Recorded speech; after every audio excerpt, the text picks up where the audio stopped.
always do the start on YouTube horizontal. That's the one we always have problems with. So let's get that going. 5 days. Only 5 days until Trump is the man. And that's what we're talking about. Trump 5 days away. And we're going to be talking about it from a standpoint of expectations because at the end of the day, we elected Trump and we need to discuss what are your expectations. That could go anywhere. That could go anywhere, but we'll certainly want to know because everybody has, I assume, different expectations of the president elect. I've gotten used to saying former president, but that is no longer appropriate. He is the current president. He is the man once again. So we're going to talk about expectations. So let me just make sure I got everything programmed right here on the final device, which I believe I do.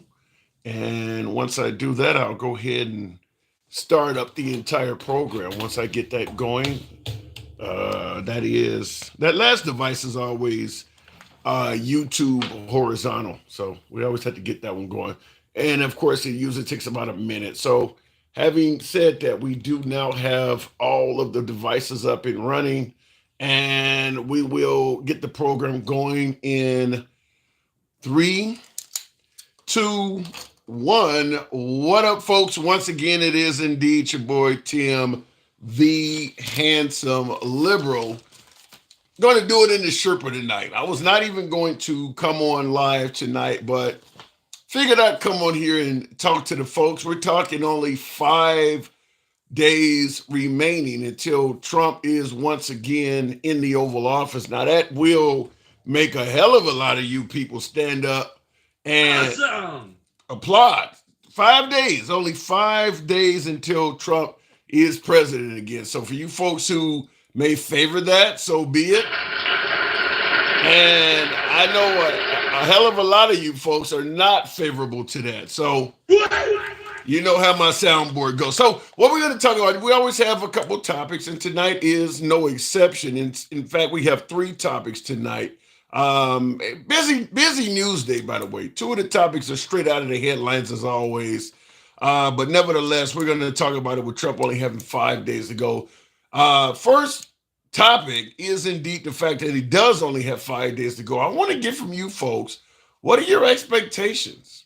What are your expectations? Good, bad, indifferent, peace, unity, chaos, division, $2 gas, tariffs and explosion in the cost of goods and services. What are your expectations now that we have Trump 2.0? So we'll talk about that. I'm sure there's going to be some good and bad in terms of the expectations.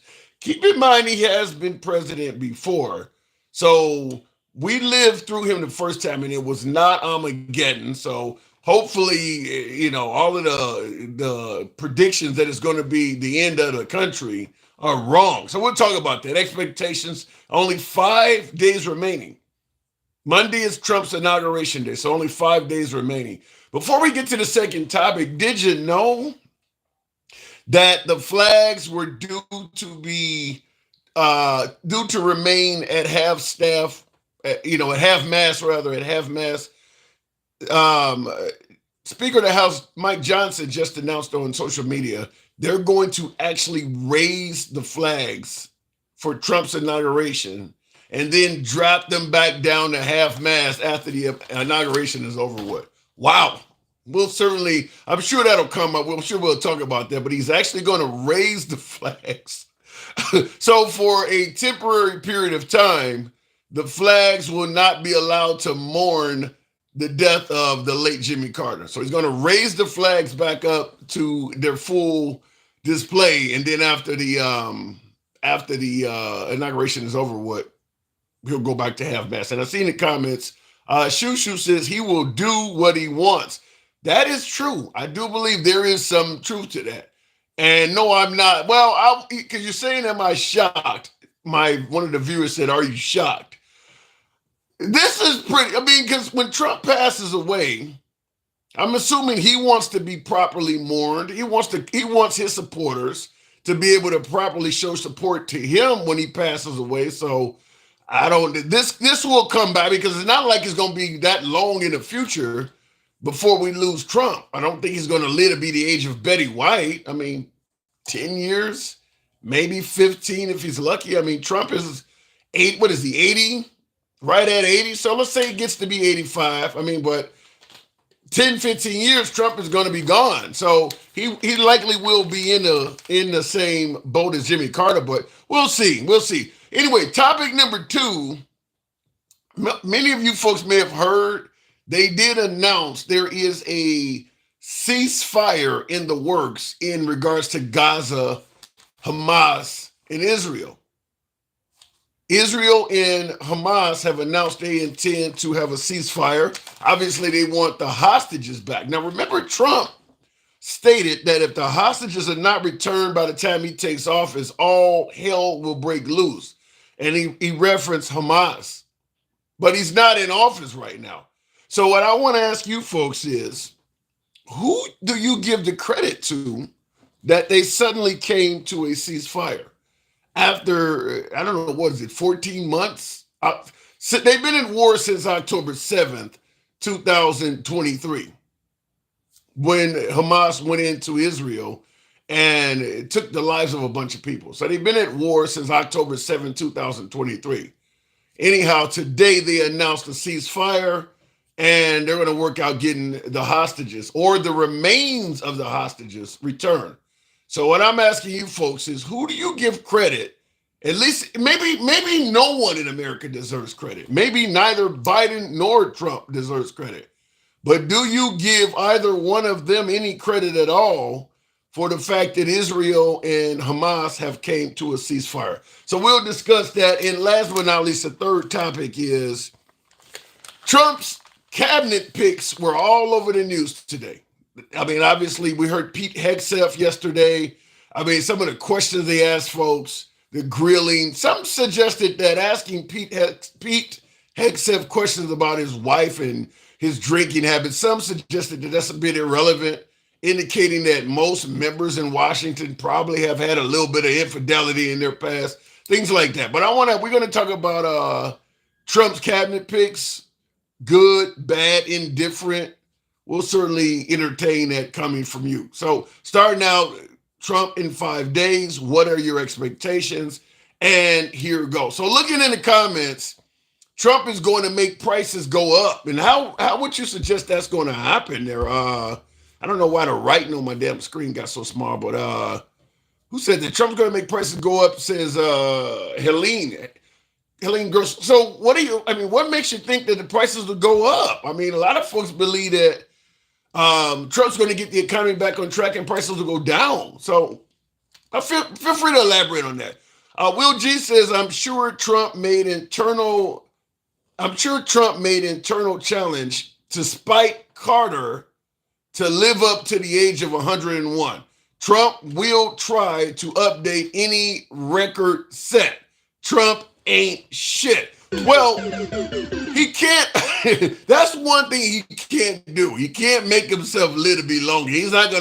Trump is probably not going to live as long as Jimmy Carter did. Most of us, probably well over 99% of Americans, have no chance. That's just something that God-given. I guess how you live your life helps too. But I mean, isn't Trump known not to be a healthy eater? He plays golf, so I guess he gets a little bit of a workout. But I mean, even under the best intentions, making it to 100 is challenging. I mean, we just lost Richard Simmons last year, and he was a fitness guru, and he lived less. He didn't even live a life as long as Trump. So that's going to be challenging. I don't think Trump will get that. I get your point, though, Will. He would like to break any record in existence. I get it, but that ain't one of them that's going to happen. I think he's still trying to break the size of Obama's inauguration crowd. Rainey, good evening. Welcome to the program. Rainey, good to see you on here. So Trump in 5 days, how you feeling? I'm feeling just like I'm going to be feeling. I'm going to live my life the way I always will. But I came up here because you were mentioning the other part about who deserves the credit. Yes. Trump deserves the credit. So you give Trump credit for the Give it to ceasefire. Yeah, I give it to Trump just like everybody gave it to Reagan until we found out later that Reagan went down and sent his people before that election under Jimmy Carter and told them not to release the hostages. We already know what happened. We know what it is. So Trump gets the credit. I get it. We'll find out the same way we did about what happened under Reagan. What did Trump do for you to suggest he should get the credit for the hostage, the peace deal? It's irrelevant. It's irrelevant. The left, and you know I'm on the left. Me and you, Mr. Handsome Liberal, Mr. Tim, I'm both on the left. But the left got to give it up. This notion that we're going to talk about all the committees and his appointees and all that. Stop bitching. You can't stop it. You can't do shit about it. You're making yourself look like fools. Stop talking about it. But wait a minute. So because hold on. Even show up. You know what the Democrats should do? I'd respect them more if they didn't even show up to these hearings. Because we already know every single one of his appointees are going to be appointed. True. All of them are going to be appointed. So what you're saying is because there is no stopping it, the left shouldn't even question him or anything. Just let him appoint whoever he wants. Exactly. I disagree, Ray. I disagree. And I'm going to tell you why. Even though I 100% agree with you that there's no stopping what Trump is doing, if for some reason he made a bad appointment and they didn't ask him any questions at all, and what could end up happening is some Republican could say, well, you know, I would not have voted yes if I had known that. So by getting all the dirty laundry on the table, they can no longer come back and say, well, I didn't know he was that bad. No, you knew if it is something bad. You knew and you chose to appoint him anyway. What your premise is based off is if they didn't know. They know. But if you don't ask any questions, they won't know. No. They know Pete Hegseth is a joke. They know he's not qualified. But because 45 wants him to be, he's going to be. They don't care.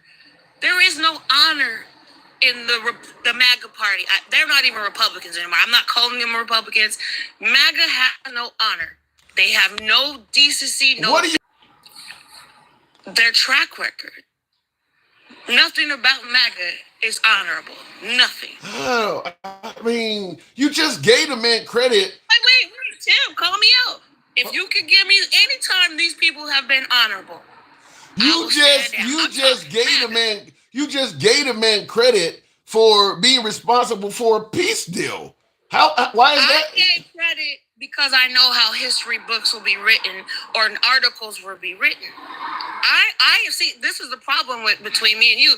You're thinking that I actually believe it. I don't. Okay. Trump. We're gonna give Trump the credit, just like we gave Reagan credit for bringing the hostages home from Iran. It's the same shit. So you don't. Let me just say this, and I know you probably got other guests, but so let me say this before you drop me. Okay. The last time the flag was flown at half-staff, right, during an inauguration, was by who? What president was being sworn in? Oh, wow. I don't know that. I'm going to give you the answer. It was Nixon. Okay. A criminal. Because Harry Truman passed away December 26th. The flags were flown at half-staff. Okay, so what's your point? When Nixon was sworn in. It's going to be flown at half-staff as long as Joe Biden until 12 o'clock p.m. and 12:01. As soon as this man says his numbers, that flag is going right back up. How do you feel about that? That Trump is going to raise the staff back up during his inauguration, so we will temporarily suspend the mourning of Jimmy Carter. How do you feel about that? I actually don't have a feeling on it in terms of am I deeply personally offended? No. But do I understand the nation's, what we've done to honor our former presidents who have passed away? Yes. Do I think Jimmy Carter is warranted to get his full 30 days? Yes. But I also, again, that's my problem, Tim. I live in reality, right? The left is not living in reality. It's going to happen regardless. So to me, I'm not fighting. I'm giving up. I'm not fighting this fight anymore. So you pretty much bow down and you're going to submit to MAGA. I am checking out.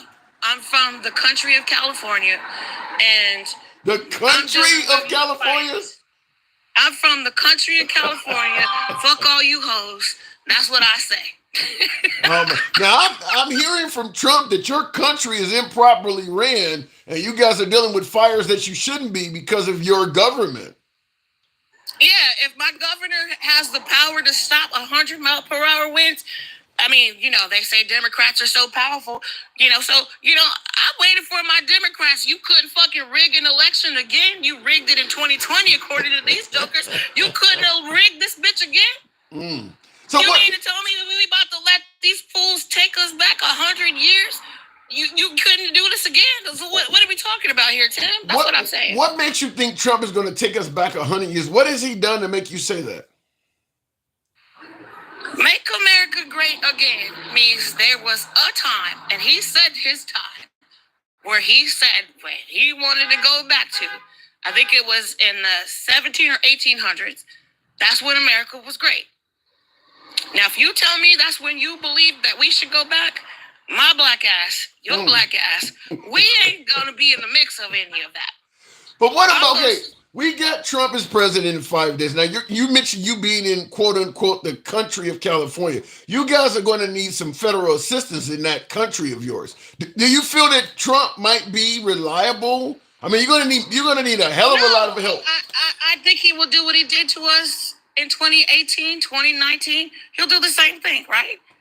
And it's funny how nobody is the wiser, right? They're talking about my governor should be arrested. The mayor should be fucking arrested for negligence. Name me one natural disaster in this country where governors and mayors have been threatened with, prison because they didn't handle a disaster in some kind of form or fashion. I don't know what they said about this. I think my governor needs to do what he needs to do. We give the federal government $480 billion every year, which is why we fucking produce and pretty much take care of the rest of this goddamn country. All the broke-ass red states. We should just keep our own money and take care of our own selves in my country of California. And there may be more arguments to that because you probably are right. Trump is no fan of Gavin Newsom, and if he can hold up aid to hurt Gavin Newsom politically, there's a good possibility that may happen. So there could be a push. I don't know if you have a lot of people in the box. Do you know why he's doing this to Gavin Newsom? Do we know why? Well, politically, he doesn't like the guy. Oh, no, Tim. That's not what it is. It's the same thing they did to Governor Cuomo. They understand when there is a Democrat that is strong. Governor Cuomo, I don't care what you say. Cuomo was a great governor of New York. He's going to be the mayor. If that man runs for the mayor of New York, he's going to win. I agree with that. I think he will be the mayor of New York if he runs for that position. But I think you're saying the same thing I'm saying. The Republicans know Gavin Newsom is going to run for president. So what they're doing right now is they have to sully him into the public's eye.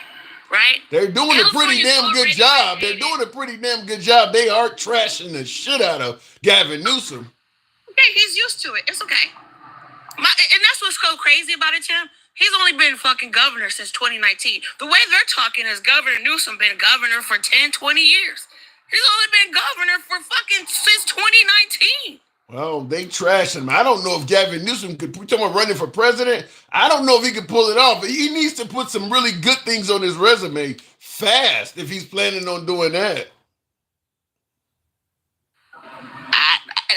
And I know you're from Illinois, right? You're from Chicago. You're from Chi, right? Yes. Your governor, great guy. Your governor's gonna be on the attack real soon. Watch it, because he's got aspirations. It's gonna come next. Don't let nothing go wrong in fucking your state or your city. Oh yeah, I'm talking like that. Well, they already trash Chicago on it. Yeah, they trash Chicago on a daily basis. I got to move it on, but I do agree with that. But I love you. Same. Thanks for coming through. Appreciate it. All right, moving on with the program. That is indeed the one and only Rainey. Always good to talk to Rainey. Wanted to respond to a couple super chats. Joseph Hernandez says, billions to Ukraine, homelessness at an all-time high. California's burning to the ground. Illegals, immigration is destroying us. Hispanics for Trump. Get the fuck out of here is what he's saying. GTFO. Now, billions to Ukraine. I don't know if you're not blaming California for that, are you? And I'd be curious to see how many of you folks think that Trump is going to completely stop doing that. He's not really preaching that anymore. Is Trump going to really, eliminate any assistance to Ukraine? He talked about it during the rallies, but now that he's president, he's not talking about or about to be president. I don't hear him talking about that. But he says billions to Ukraine, homelessness at an all-time high. Now, I will tell you this. California gets a lot of notoriety for its homeless problem, but that's not the only place there's a high level of homelessness. I mean, Nevada has homelessness. I mean, most states have some level of homelessness. So I don't know. When you say homelessness is at an all-time high, my opinion is you could be talking about a variety of states when you say that right now. There's a lot of states where homelessness is at an all-time high, as you put it. But you say Californians are burning to the ground. Illegal immigration is destroying us. Hispanics for Trump. I will say this. Now, Joseph Hernandez is obviously Hispanic, and thank you for your support, Joseph. I'm going to be curious to see how that goes. Right now, we know the Hispanics, particularly the males, showed out in favor of Trump. I'm going to be curious to see how that goes once this largest deportation in history starts to happen. I'll be real curious because the Hispanic neighborhoods, in my opinion, are going to get ravished. They got to go find these people, and they're going to be running back to their own neighborhoods and homes and churches trying to hide out. So I'd be curious to see how strong the Hispanic support remains for Trump. It may increase for all we know, but I don't know about that. I think it's going to be problematic in some areas, I believe, but we'll see. But that will be a great topic of discussion in the future. Texas governor already ordered the state to raise the flag full on inauguration day, right? Yeah, well, not only the governor of Texas the Speaker of the House, Mike Johnson, took to the internet and stated that on inauguration day, the flag will be raised at full mast. So they're going to temporarily suspend the mourning of the former president. I don't see why, but maybe some of you folks can cue me in on that. Let me go back to the next caller. 5 days until we get Trump. What are your expectations? The one and only Jeremy, one of my subscribers. We always give them first digs. Jeremy, good evening. Welcome to the program. 5 days until President Trump. Now, hopefully the box lets you in because it seems like it's goofing around there. We'll give Jeremy a moment for the system to bring him in. What's the point here? We are the United States, and 47 should be president for all, not just the people he likes or voted for. Jeremy, you got echo. Are you on Bluetooth? No. It's just that I'm using an older phone because my current phone kind of needed a repair. So I'm using a really old and slow as hell phone. Okay, let's make it work then. 5 days until Trump 2.0. What say you? How you feeling? I'm feeling pretty good, man. I'm feeling pretty good. Pretty happy about it. What are your expectations over what we've seen over the last 4 years? What areas do you feel confident Trump will improve America in? I think he'll actually finish the wall this time. I think in 4 years? And I think he shook up the system enough where he actually will finish the wall. You think he can finish all of that in 4 years? Yeah, that's one big thing. Wow. Yep, I think so. That just seems, because not saying it's impossible, but hundreds of miles of wall. It's certainly if you want a durable wall that's strong enough to do the job. 4 years seem pretty quick, though. Yeah, well, here's the thing. I can't hear you. You're muffled. Somewhat. A short period of time. Your audio's going in and out. Sorry, there have been plenty of things that have been built in a short period of time. Even Vegas wasn't built Vegas was built pretty fast itself, and that was like 80 or something, or like 100 years ago. Yeah. So Las Vegas, the city itself. Well, the whole city wasn't built in 4 years, though. No, but it was built relatively fast as for the technology they had at the time. Here's the thing. Here's the thing, Handsome. Like, you got to understand that we have more advanced technology than we've ever had when it comes to building infrastructure. And a lot of times, the reason why, if you you lived in Australia for a while, right? Yeah. Yeah, I've heard plenty of Aussies say that things can actually get done faster there than they do in America, because there's just less time to dick around and stuff like that. Like in America, like a lot of times construction workers will intentionally waste time in order to build for longer, and that's why a lot of times cities have such massive infrastructure problems. But if we are really efficient, we could probably get it done in a year. You make sense. I think you're talking about union labor versus right to work. Union labor can, push back and do things in ways that are beneficial to the employee and can slow a project down. But in the right to work environment, you get things done faster because nobody really gives a damn about the employee. So I do agree with you. If it's done from that standpoint, it probably is possible to get it done significantly. I mean, if you don't do it with union labor, for instance, you probably can get it done a lot quicker. Obviously, the employees are going to get paid a lot less, but you probably could do that, as you're pointing out. Yeah, and I hope so. And as a Hispanic person, I want to say, when people say like, once like they start deporting your cousins and this and that, the Hispanic vote is going to turn around. Maybe for some people, but here's the thing: some of the most conservative people are legal immigrants to the United States because they feel cheated. They feel like, hey, look, I did things the right way. Why can't they? Yeah, I don't disagree with that. But most illegal Hispanics know someone that came illegally. Do you now you're Hispanic? You said, correct? Yes, I was born in Colombia. Do you buy that your country and most of the countries south of the border are mostly sending rapists and murderers to America? I believe that they have a higher concentration of them because they are more corrupt and they have more lawlessness. So I feel that it incentivizes them. Well, people don't want to admit this to themselves. Most people aren't actually good; they're just civilized. That's actually a Nietzschean thing to believe, but I think Nietzsche has some good stuff that he believes. He said that most people just behave because they know that there are consequences, and they've been trained to by being civilized. So now, which is a good thing because then things get done and people behave. Now, but most people aren't virtuous, and they if put under pressure, they would crack easily.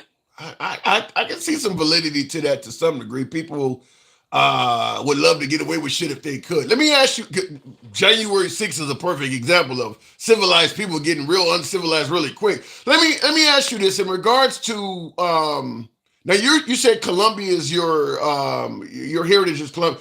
Were you born here though, or did you come from Colombia? I came here. You were born here, or you came here? I came here. At what age? I'm just curious. I was only a few months old. Okay. And you believe that most Colombians coming to America are coming here to rape and murder people, though? I don't believe that most of them are, but I believe it's a much higher concentration than other parts of the world, like Europe or certain areas of Asia.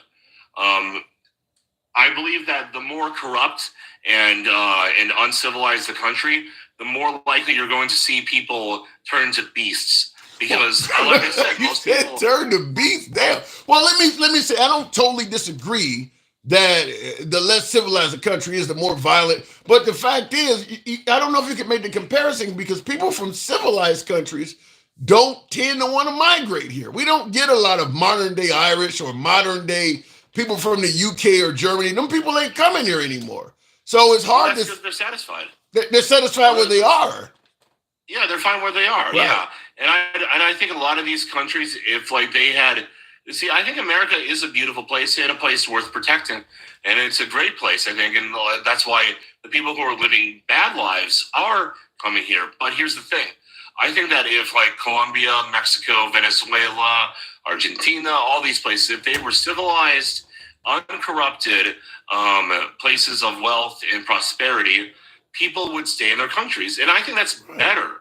But do you not think that trauma? But you don't think that America had anything to do with the poverty and the lack of civility in some of these countries that are south of the border. For instance, we know the cartel is ruining Mexico. The only reason the cartel exists and has all the power they do is because of their large, wealthy American customer base. Without the American customer base, the Mexican cartel essentially disappears. So yeah, I know, and that's true. Well, but there would be other criminal syndicates that would still exist in Mexico because of how corrupt they are. but they need a reason to function though. Even if other criminal syndicates popped up, the Mexican government may be able to curtail them and deal with them. They're not going to have the wealth that the cartels do because they don't have that huge wealthy U.S. customer base. I actually agree with that. I also think that Europe has something to do with that as well, because trust me, because like drugs get across not just the American border but also across oceans. There's plenty of evidence to see that that the Italian mafia, not the Italian American mafia, but like this would be like the mafia in Italy itself actually helps smuggle narcotics into their own country, and works with the cartels very often. So that's a very real thing. Yeah, I don't know. I just think that your comment about lack of civility equals violent migrants. When you're willing to admit that we have a lot to do with the lack of civility in a lot of these countries. I mean, like right now, Trump is talking about potentially taking Panama. That's got to be the largest revenue producing stream for that country. If we take control of the Panama Canal, wouldn't that drive that country further into poverty? Yes, it would, and I don't support him doing that. You see, I like Trump like 78% of the way, but there's like at least 32% where there's at least 28% where I'm like, no, that's 22% where I'm like, yeah, nah, that's not great. But here's the thing. When it comes down to it, whenever you do something, you always have like a risk versus reward kind of assessment.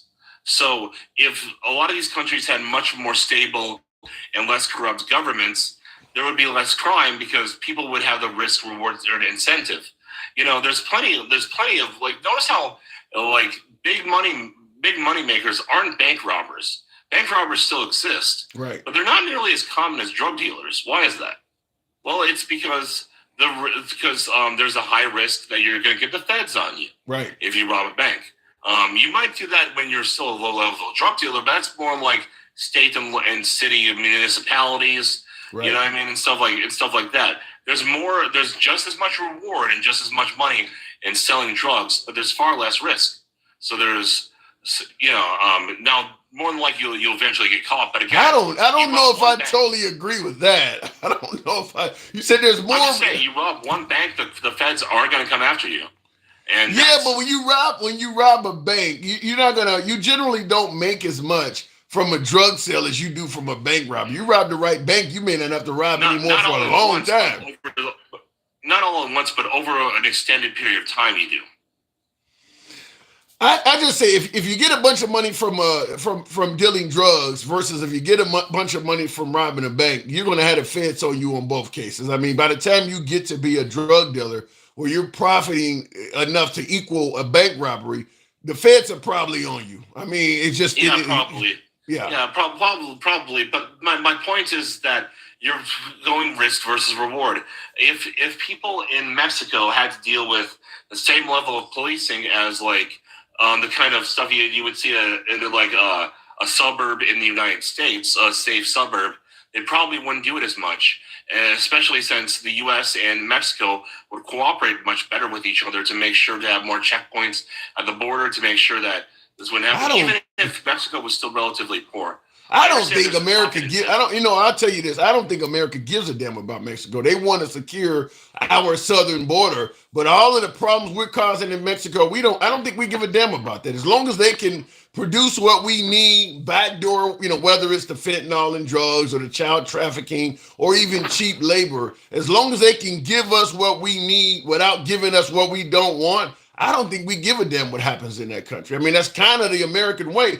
I have the same feeling about Greenland. I don't think what we're talking about doing with Greenland is in the best interest of Greenland. I think we want their resources, we want their position in terms of national security. The hell with the people, though. Hold on. We give Mexico thousands of millions of dollars of aid every single year. You know how many people die in that country, though, because of what we're doing, though? Say what? You know how many people die in that country, though, because of what we're doing? Because we actually are promoting the drug trade, promoting the cartels. Yeah, you give them a few million back, but a lot of their drama is because of the American customer base. The drugs. People are buying the drugs on an individual level, but not on a governmental one. And here's the thing, Tim. You gotta understand. Think about it like this. Let's say that that you have two houses, and one of them has a kid who likes to throw rocks at your kid, and in that house the parent never ever scolds their child or tries to discipline them. If that kid runs over to your house and throws a rock at your kid, and then just runs back every single time, back to his own house every time he gets in trouble, do you think that kid's gonna stop? Probably not. Yeah, exactly. That's kind of our relationship with Mexico, and I actually feel bad for a lot of Mexican officials, because there's a lot of them that want a civilized country that works and functions, but there's so much corruption on every level that it's kind of hard to actually root it out. If they can get rid of the cartels' high-paying U.S. customer base, a lot of their corruption would go down.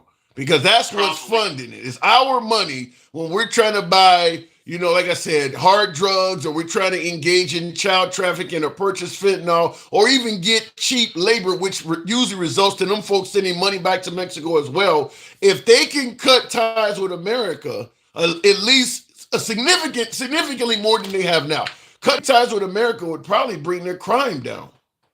Probably. Here's what I will say.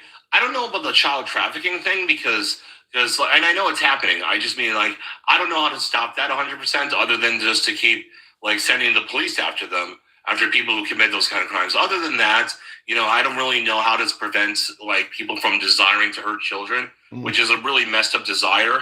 Yeah. It's absolutely disgusting.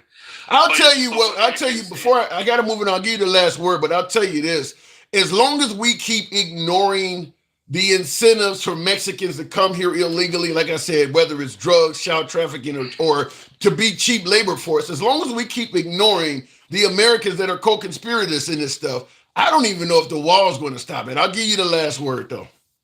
I will say this: I think better parenting could probably help curb some of the drug trade. Because think about this: I know that there's a lot of people I know who have tried and maybe dabbled in drugs and said, not for me, I'm good. You know what I mean? Especially when you're young and you're crazy and you're doing stupid stuff.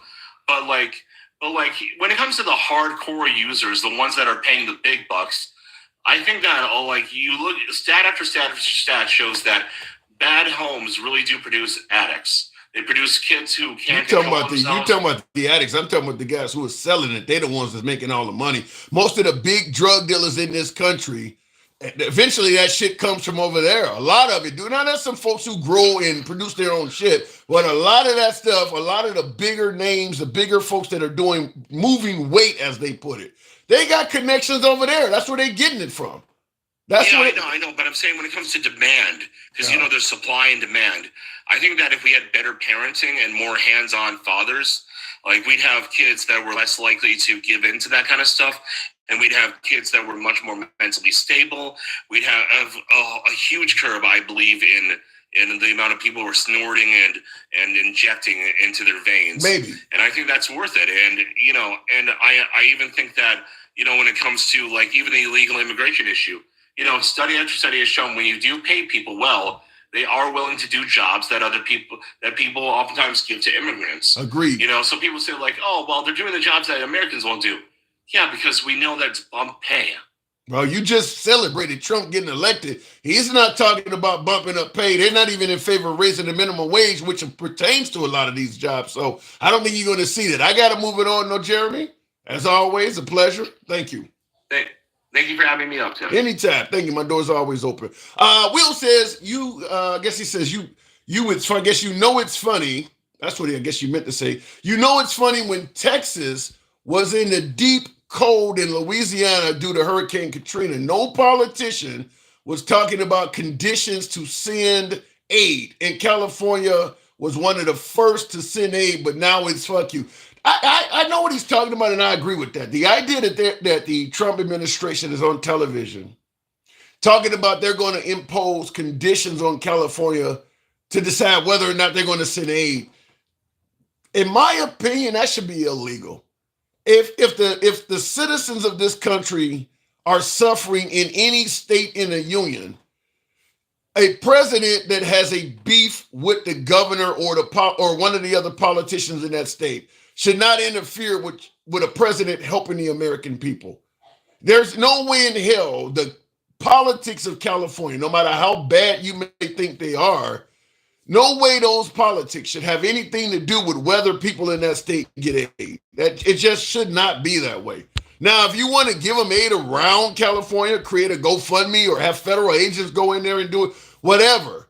But the idea that you're not going to assist Americans that are living in a state because you have drama or beef with the political leaders of that state, that shouldn't be.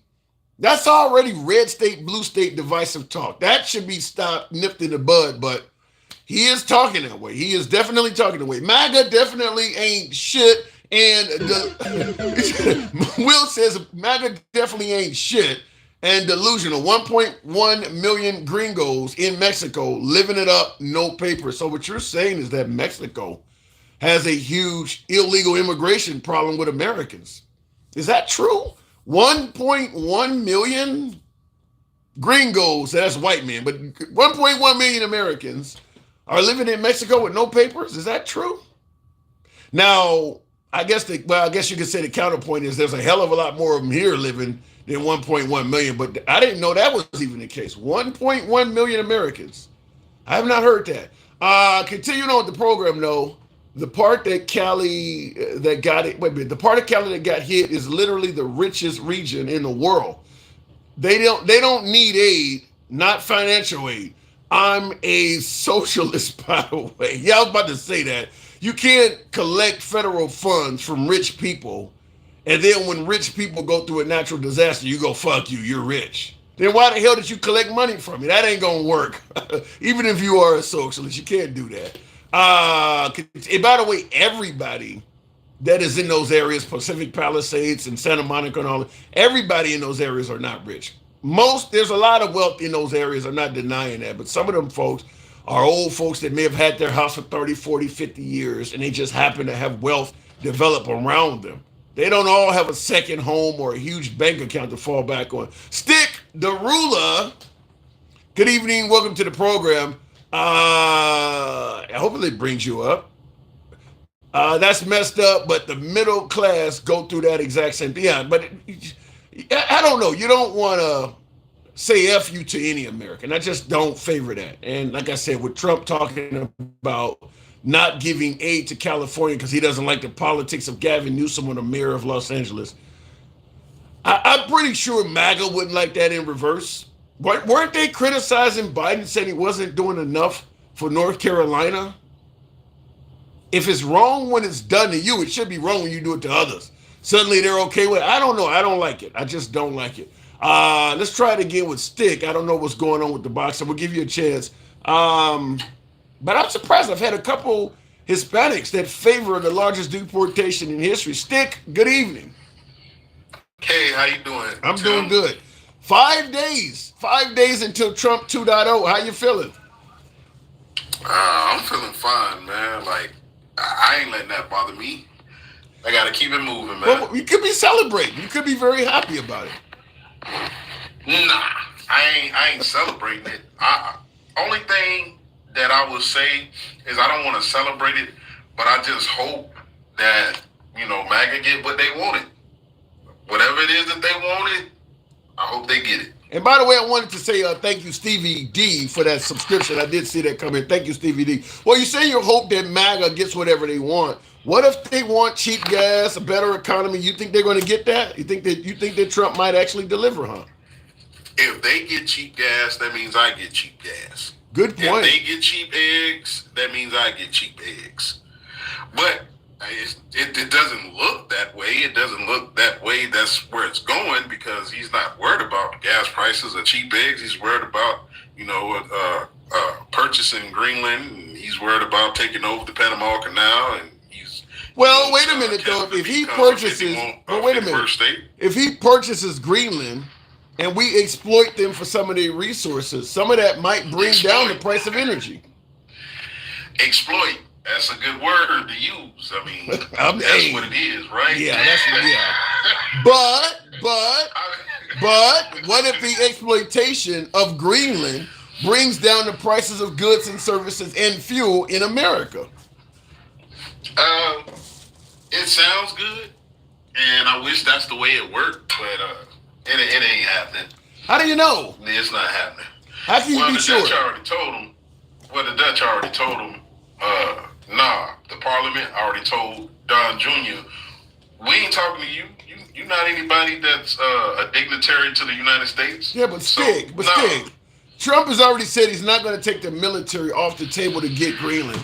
Can the Danish or the folks in Denmark, could they really even stop us if we really wanted it? How does the military get on the table? Says Trump. Says his Congress. Says Congress. And it's a lot of people that, remember, they voted for no more wars. So again, I hope they get what they wanted. They want Trump. Let me make it clear to you. When you say you hope that MAGA gets what they want Trump. If he changes his mind on anything he promised during the campaign, they want Trump. They don't give a damn about that. He can change his mind, they'll be okay with that. Well, that ain't what I'm hearing. That's not what I'm hearing. Give me an example. It was a poll came out that 39% of Trump supporters regretting their vote. And that's just right now. That's, shortly after the election. You're at 39% already regretting your vote. You really think 39% of the people that voted for Trump regret it? No, that was the poll. That came I out. don't believe that. Not that high. I don't buy that. What has he done to make that many people wish they had voted for Kamala Harris or not voted? Not focusing on what he promised. Not focusing on getting, the war over with before he gets into office, which Joe Biden probably gonna get no credit for it, right? That they already trying to say that Trump had a lot to do with it. They are. They got a Palestinian that gave an interview on ABC News and said if it wasn't for Trump saying the stuff that he said, we'd probably be. So again, normally, like you said, whoever's in office gets the kudos. I'm going to give Biden credit for the hostage release because even though Trump said there'll be hell to pay, we don't know what Biden has been doing behind the scenes with Netanyahu or with Hamas for who knows how long. There's no way we can just give Trump credit for one simple threat. But Stevie D in the comments counters what you're saying, and I don't know. I tend to think Stevie might be right. He says Trump has the highest approval rating he has ever had. That came out yesterday. You're talking 39% of voters that voted for Trump are disgruntled. I don't know if I believe that. What poll you see that from? It was a poll. I don't know if it was on ABC. It was on MSNBC. Did it? What was that? What was that? The Al Sharpton Inc. or something? 39%. I believe it was ABC. They saying that 39% of Trump voters are regretting their vote. Regretting. So, and again, this came out shortly after, all of the I want this, I want that, came out. Because that's not the focus. The focus was the economy. The focus was the border. Now, if you want to say continuous things about things that you ran on, which was the border and the economy, that's different. But even your voters are starting to realize, man, we didn't vote for you to be a dictator. That's where what is Trump doing dictator-wise? What is Trump doing that has changed that much since he won the election in November when they voted for him? If you voted for Trump in November of 2024, I don't see why you would be saying right now, well, I didn't vote for a dictator. What has he done any different to that significance from November? Well, the headset dude, Okay, the Matt Gates thing, like it's like already you're starting off wrong. You're starting off with a full overflown swamp full of gators right now. I mean that's how you and you're talking about draining it, but you're gonna be draining your own damn swamp. I don't think Trump supporters are that concerned with a few bad picks. I mean, Trump has been making bad picks throughout his political career, yet they feel he was a great politician. They know the dude has a terrible HR problem. He's not a good human resource person. We know that. That's sad commentary, Tim. That's true, though. That's true. It's true, but it's sad that we have to be Trump whisperers and go through what he says and figure out how he's saying it and figure out why he's picked this guy. Like Keith had said, he has no leadership skills. He is definitely a DEI hire, which you guys were trying to get rid of DEI hires. He is. He has no leadership role. I mean, I heard that he was basically a 04 in the military, which means he was like a major. And then on top of that, the guy, his budget that he was over was only out, I think it was 10 million. I'll just say that. And then now the budget is supposed to be like 1,000 times that. Like you're out of your league. No. You're out of your league. Well, but when Obama got elected to become president, he was somewhat in that same situation where he went from a community organizer to a senator to the president of the United States really quick. Someone said the same thing about him, and he turned out okay. Yeah, but Trump is the same person. Not Trump, but Obama is the same person. He's a guy that knows how to articulate exactly. You don't think Pete Hegseth is sane? I would say he's wishy-washy at best. He's a guy that's doing the Trump thing. I've been accused of this. Those are false allegations / smears. Just don't believe what you read. But then at the same time, just like Matt Gates, we seen and we heard the allegations. We know they are to be true, regardless of all the people that you're saying will back you to say I'm a good person. We don't know what the back deal is. But can you not be okay? So you may have cheated on your spouse or drank a little bit too much back when you were younger. Can you not still be an effective leader even with that? I mean, there are probably plenty of people in Washington that we view as successful leaders that have done some of that stuff. At the end of the day, they all probably have had affairs. I mean, that's not that uncommon, is it? Well, this is my thing.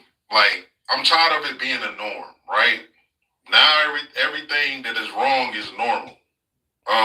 We try to just pass by it and just say everybody's done something, right?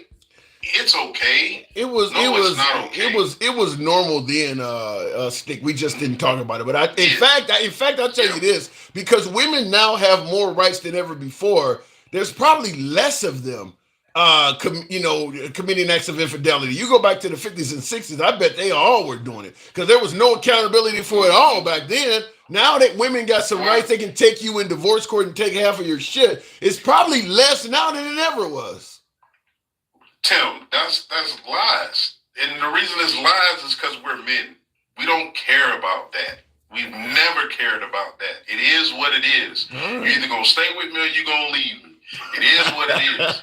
Man, look, Trump, he's been married, 3-4 times? He don't care. Yeah. He's rich. He don't care.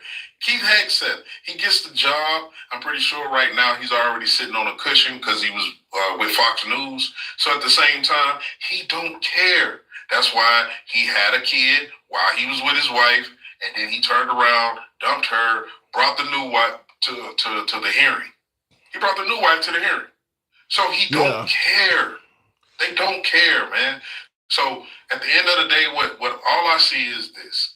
I see Trump making dictator moves. He's putting his word out there early to try to get a feel to how the people will, gravitate to what he's saying. And if more people start gravitating to it, he'll say it more. If they don't, he may fall back. But it just depends on what he's going to get out of whatever he's trying to do. Trump may go in there and blow your mind and be one of the best leaders we've ever had. I mean, if he brings down the cost of everything, starts ending some of these wars, expands the size of the United States, wow. But if he does this stuff, will he not end up as a great leader? Let's look at it. Let's look at it at a normal way, right? Let's not look at it as a country. Let's look at it as a person that had a job before, right? We've seen what he's capable of. We've seen what he does. Different guy now. Different guy. Loyal administration. Different guy now. Different guy. Hey. He hasn't been in there yet. True. Everybody said he hasn't got there yet. True. We don't know what we're going to get till we get it. But that's the problem. You allowed somebody that you already seen his work. You see who he is. But even still, you hired him back. And now you're just like, well, we hope for the best. Stick. They hired him back because they were looking at the fact that we may have to deal with 4 more years of Biden or Kamala Harris. That's what made them go for Trump. They thought the current president sucks. I'll give you the last word. I'll say you can think the president sucks all day, but the facts are the facts. Lowest in unemployment. Lowest in unemployment. He's whipped the economy back in shape. Regardless of how much your eggs are, you still have one of the best economies in the world right now. And you just won't admit it because you just want Trump, period. It has nothing to do with policy, as we see. It has nothing to do with even probably the border. You just wanted Trump. And I'd rather talk to a MAGA person that would just be honest with me and say, I didn't care if you put Jesus Christ up there. I wanted Trump because that's what it is. That sounds cult-like. That sounds like a cult. I got to go. Hey, it is what it is, Tim. I'm just telling you what it is and how it is. And I hope he gets back on track and get them what they want and what they voted for. All right. And we're all wishing for the best for Trump, right? Yeah, no. I'm wishing for the best for the country, not Trump. Oh my God! All right, you drive a hard bargain. I'm being honest. I believe you too. All right, thanks. Appreciate it. Real quick in the comments, Stevie D says, if you haven't learned how Obama rolls by now, he called Trump every name. Now he's buddy. Before I continue, I got a few super chats I want to respond to as well. Everybody saw Obama and Trump yucking it up at the funeral of Jimmy Carter, and people were saying that shows that Obama was full of shit when he kept comparing Trump to the mustache man of Germany. Well, I just want to say this, folks. Let's be clear. Both of Trump's running mates, Mike Pence and now J.D. Vance, they both have compared Trump to the mustache man as well.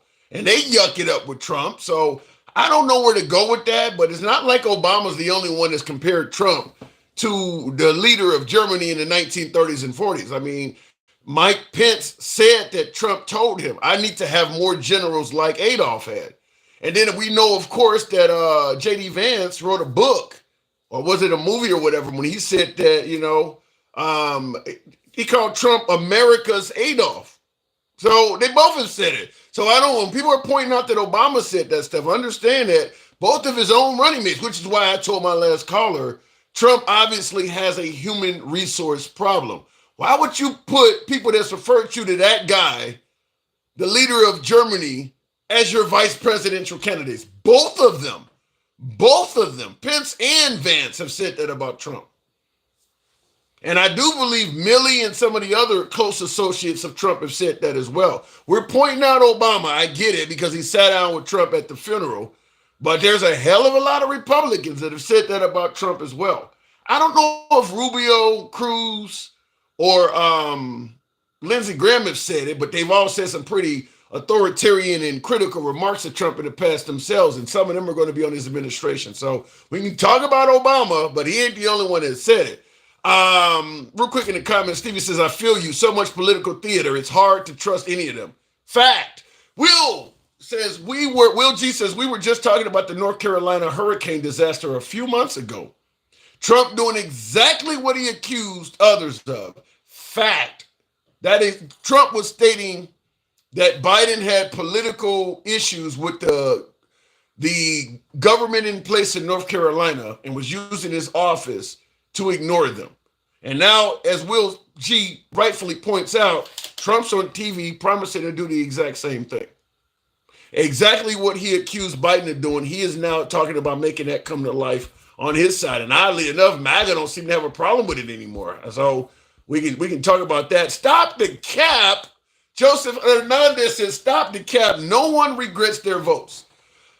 Joseph, I'm more favorable to what you're saying than not, but I'm not there are people that regret their votes. There's no denying there are some people that regret their votes, but I don't think it's anywhere near 39%, like my caller said. I'll go back to the box. I want to address these other super chats, but certainly I don't think it's 39%.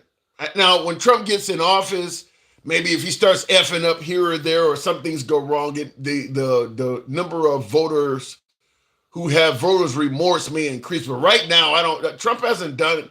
I don't think he's done enough to make that many people wish they had not voted for him. I get some of the bad appointments, Matt Gaetz in particular. Pete Hegseth, we'll see what happens. But Matt Gaetz was a criminal if he's been dealing with 17-year-old girls and things. And that's a crime. I don't know about Hegseth being that bad. Hegseth's problem sounds like it may be lack of experience. We'll see what comes out. But I don't know, 39%? I think some of the things that may lead to voters' remorse are things that Trump is doing that are very controversial that he never talked about during the campaign. Taking the Panama Canal, there's going to be some Panamanians and some Hispanics that may not like that. Because that never came up. Same thing with Greenland. That stuff never came up when he was running for office. So we'll see. But 39% seems extremely high. Real quick in the comments, the people regretting their votes are the ones that wanted to troll but didn't believe Trump would win. Now they are about to be kicking themselves in the ass.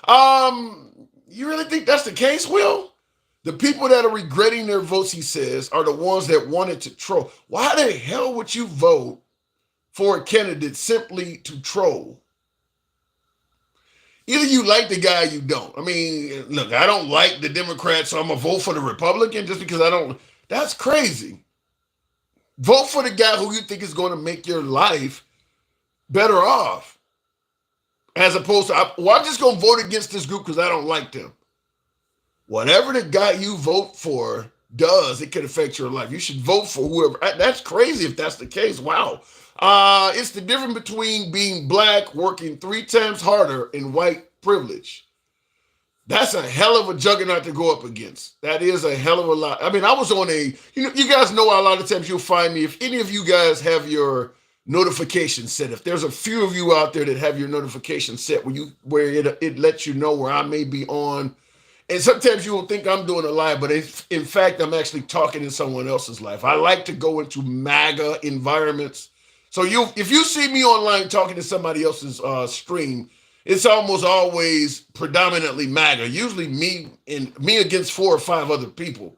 I don't go really into liberal forums at all. It's almost always MAGA. Now, when he says working 3 times harder versus white privilege, we got into a debate about police, and somebody was saying that, all you got to do is, if the police mistreat you, just go to court and request a body cam and you'll get that and you'll be able to prove your case and easily dispel or have any police that mistreated you prosecuted. And I told the viewer, this was a white guy, I don't think any black guy would say that, but this was a white dude. And I told him that. He didn't like it. I said, your comment reeks of privilege. I said, you really believe that if the cops mistreat you, you can just go down to the police station and request the body cam and they'll just be friendly and hand it over to you and I was like, that sounds like something somebody would say who has never had any problems. So sometimes there is privilege, and it just simply has to do with something where you're speaking on from a standpoint of your experiences, irrespective of hardship somebody else may go through. I mean, that would be like me going into going to watch let's say you're going to watch a rap battle or something like that. Ain't none but other brothers there. And I tell one of my white dudes, they cool in here. You can just come on in. They're not gonna mess with you. Well, you got the privilege. You're black. You don't look different. If I come in here, people are looking at me. I mean, but if you don't have the same resistance, you often do not realize you may be privileged in some areas. And I think what that guy told me about, just go down and request a body cam and they'll just give it to you. Like, you realize how many people wait years to get body cam when they tell them they can't give it to them? Stick is lying because his lips are moving, says guess what, in regards to my last caller. I know you lie, your lips are, who makes that? Is that Megan Trainor? I know you lie, your lips are moving. So you just don't believe anything Stick says, huh? Guess what? Big shit, Pete was getting fried, bro. I'm hearing Pete Hegseth held his own. I listened to some of it yesterday while I was driving, had Fox News tuned in on XM radio. Sometimes I switch over to CNN or MSNBC occasionally because I like to hear the commentary in between the speech. And if you're listening to Fox, Republicans are winning. If you're listening to MSNBC, Republicans sound like dipshits. So I like to be able to hear from both sides. But you're saying that Pete Hegseth got fried. I don't know if you can fry Pete Hegseth. He's going to get appointed. He's going to win. So it's just a matter, just like Kavanaugh. Some were saying that Brett Kavanaugh was fried trying to get his approval for the Supreme Court. At the end of the day, he's on the court. So Pete Hegseth will get that position. So I don't know if he's getting fried. Let me go back to the box. I'm going to ask that you guys tap the screen. I haven't asked that at all. Tap the screen. Get me on up to about 10,000. I think we can make that happen. Tap the screen. Get the likes up for my TikTok viewers. By the way, folks, we always give the spiel, which we have not given tonight. This is an uncensored program. We don't block, ban, or censor anyone for their commentary. You can be critical of anyone in the comment section, including yours truly. We go left of Bernie Sanders to I'm having dinner with Q. Haven't had any Q viewers on recently. I miss some of my old Q viewers. The Nancy Pelosi is dead and Joe Biden was lynched years ago. I miss some of them folks. I haven't had any Qs on lately, but we used to get a lot of good Q come through. Looking in the comments, Kimberly, you are so funny. Like Pete, I like Pam. I'm definitely, I don't care. You guys are talking to each other in there. LGBTQ, let's get back Trump quickly. Paul Sauce says those are the acronyms. That's what they stand for. LGBTQ means let's get back Trump quickly. Well, they're going to get rid of the LGBTQ community. So maybe that is what it means. Travelmen, because they're definitely, Trump is definitely going to make life miserable, particularly for the trans. I mean, they're not going to be wanted anywhere. I don't want to see you at a school. I don't want to see you on the side of a beer can. Wherever the transgender community shows up, there are going to be problems. Travelmen, good evening. Evening, man. How you doing? I'm doing good, just hanging around like Mike Pence on January 6th. So what I'm asking is, how you feeling 5 days before Trump's back in office? Well, okay, let's start off with the ceasefire. Okay. Who gets credit? Both of them worked on it. Okay. Biden has been working on it. I think the proposal that they came to, he actually submitted that, I think, back in May or June, somewhere along in there. So this how do you know Trump worked on it? Because I just read it. One of his representatives was there. Oh.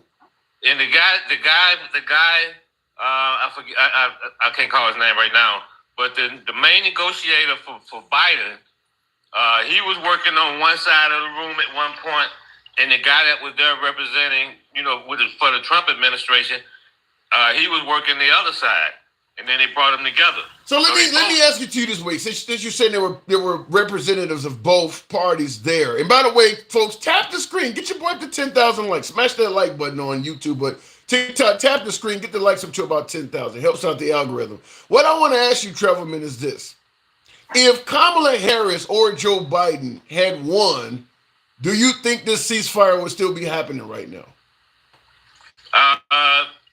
Probably. So it would have happened. It would have happened no matter. They would probably getting to the point where there was no it was diminishing returns. They had pretty much destroyed. They've destroyed Gaza. Yeah, but I think Israel's on a land grab, so there's still some returns to be made. They on the land grab. Yeah, they want Gaza. They want to move the Palestinians out of there total. But Hezbollah has been destroyed. They killed a lot of the leadership. So Hamas is kind of dangling out there by themselves, Yeah. And then it was just a matter of time before the people and the Palestinians themselves would eventually start turning against them also. So you just kind of get to a point of diminishing returns. So even if Trump had lost, you still think by now we would have had a ceasefire? Well, I'm not gonna say it would have happened right now, but they were probably on track for it. Trump said all hell. What did he say? All hell gonna break loose or something like that. I mean, besides, what was he gonna do? They've already destroyed Gaza. But they go bomb. Well, there's still a whole lot of Palestinians to unalive, to be honest with you. As you pointed out, they want them out of there. Well, that's what I'm saying. What are they going to do? Well, that's genocide. That's what they're being accused of.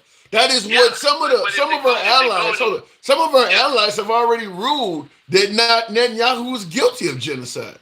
Yeah, but if you go, but so far, they've been kind of able to kind of disguise it, so to speak. I don't think so. I don't think so. But wait a minute, let me finish what I'm saying now.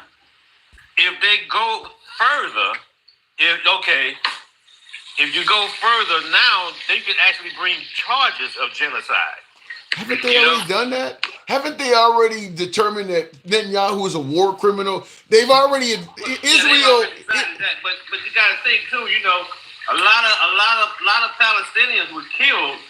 What they did, 40,000 plus, 30,000 in the beginning, so that's on the way to genocide. But the bottom line is, I would give both of them some credit. I would give both of them credit, but I would tend to put more. I would give Biden a little bit more credit because they've been working on it all the time. Okay, that's how I go with that.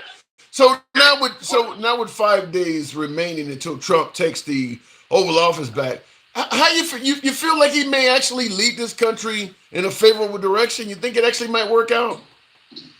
Trump, he's not a leader. We had him. Not a leader. He's not a leader. He's had 4 years under his belt already. You don't think he learned anything? He's 70-something years old, and he's still not a leader. He's not a leader. Biden is older than Trump. Do you think he's a leader? But Trump is not a leader. You say he got 4 years under his belt. Yeah. He's not a leader. Look at what he's doing. Is he leading? No. He's throwing bombs out every day. I want to take over Greenland. I want to take over Panama. I want to do this. I want to do that. But wait a minute. You're saying he's throwing bombs out every day, but you got to admit he is getting what he wants. Same thing during his first term. Despite what he says, a lot of the things that he says he wants to happen, that stuff does happen. He's not getting Greenland. He's not getting Panama. No, he's not getting Canada. Matter of fact, I think when they always show the one side, right? Oh, when Trudeau went to speak with Trump, Trump brought up, making Canada the 51st state, and Trudeau, he kind of did a nervous laugh, But then when they talked to Trudeau, and then Trudeau was like, yeah, he brought it up. And then when I brought up the fact that, okay, well, let's trade. Give me Vermont and California. And he said the subject was changed real quick. And now you see Justin Trudeau resigned. Justin Trudeau was in trouble already. You think that wasn't because of Trump. You don't think Trump made his troubles worse? No, that wasn't because of Trump. He's been in trouble. I don't know. He's been go back and look about 6, 7, 8 months ago. He's been in trouble for a while. That didn't just happen. Okay. Here's the point I make when I say Trump is getting things done regardless of the rhetoric. Now what is he getting done? Let me explain. He talked about imposing tariffs on Canada and Mexico if they don't secure the border. Since he talked about doing that, both Canada and Mexico has talked about doing things, increasing the funding to strengthen their borders. Both countries have done that. Now he's also talking about if Panama doesn't charge the U.S. shipping a fair price to pass through Panama, he is going to demand that we take over control of the Panama Canal. My humble opinion, they're going to give Trump what he wants in terms of reducing the cost of shipping through the Panama Canal. I think he's also going to give that. So, nope, not gonna get. You don't think they're going to reduce the cost at all? Then they got to reduce it for everybody. No, they don't. They don't have to let everybody know they did it. Oh, you think they're not gonna know? You think they not? You think that somehow or another it's not gonna leak out that the U.S. troops, the U.S. ships coming through, the U.S. flag ships coming through are paying less, and somebody in the Panamanian government is gonna be, oh yeah, we happy about that, and they're gonna keep it all within the government. Somebody's gonna leak. So let's say that. Let's say what you're saying actually happens. They reduce the cost of shipping for America by 10-15%. The other countries know about it and they're upset. What can they really do? They're not going to go around Cape Horn or the south of. They're not going to go all the way down around the tip of South America. I mean, what can they do?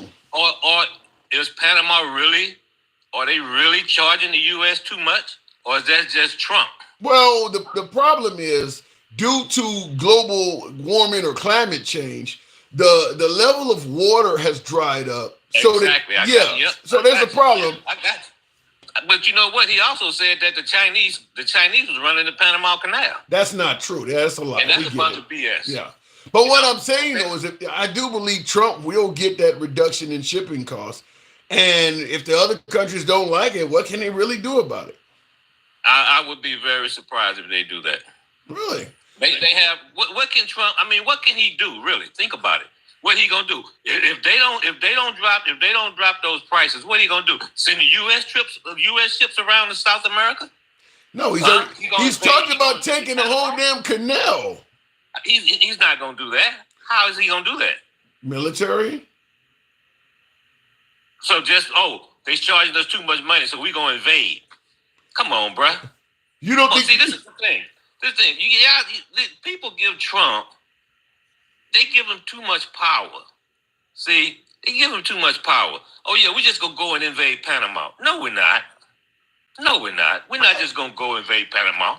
I'm not saying we're gonna just go invade Panama. I think the bluff might be enough to get Panama to act. I don't think Panama's going to sit there and say, not only are we not going to give you, we're going to call your bluff. We're not going to lower prices at all. I think Panama could be. Okay.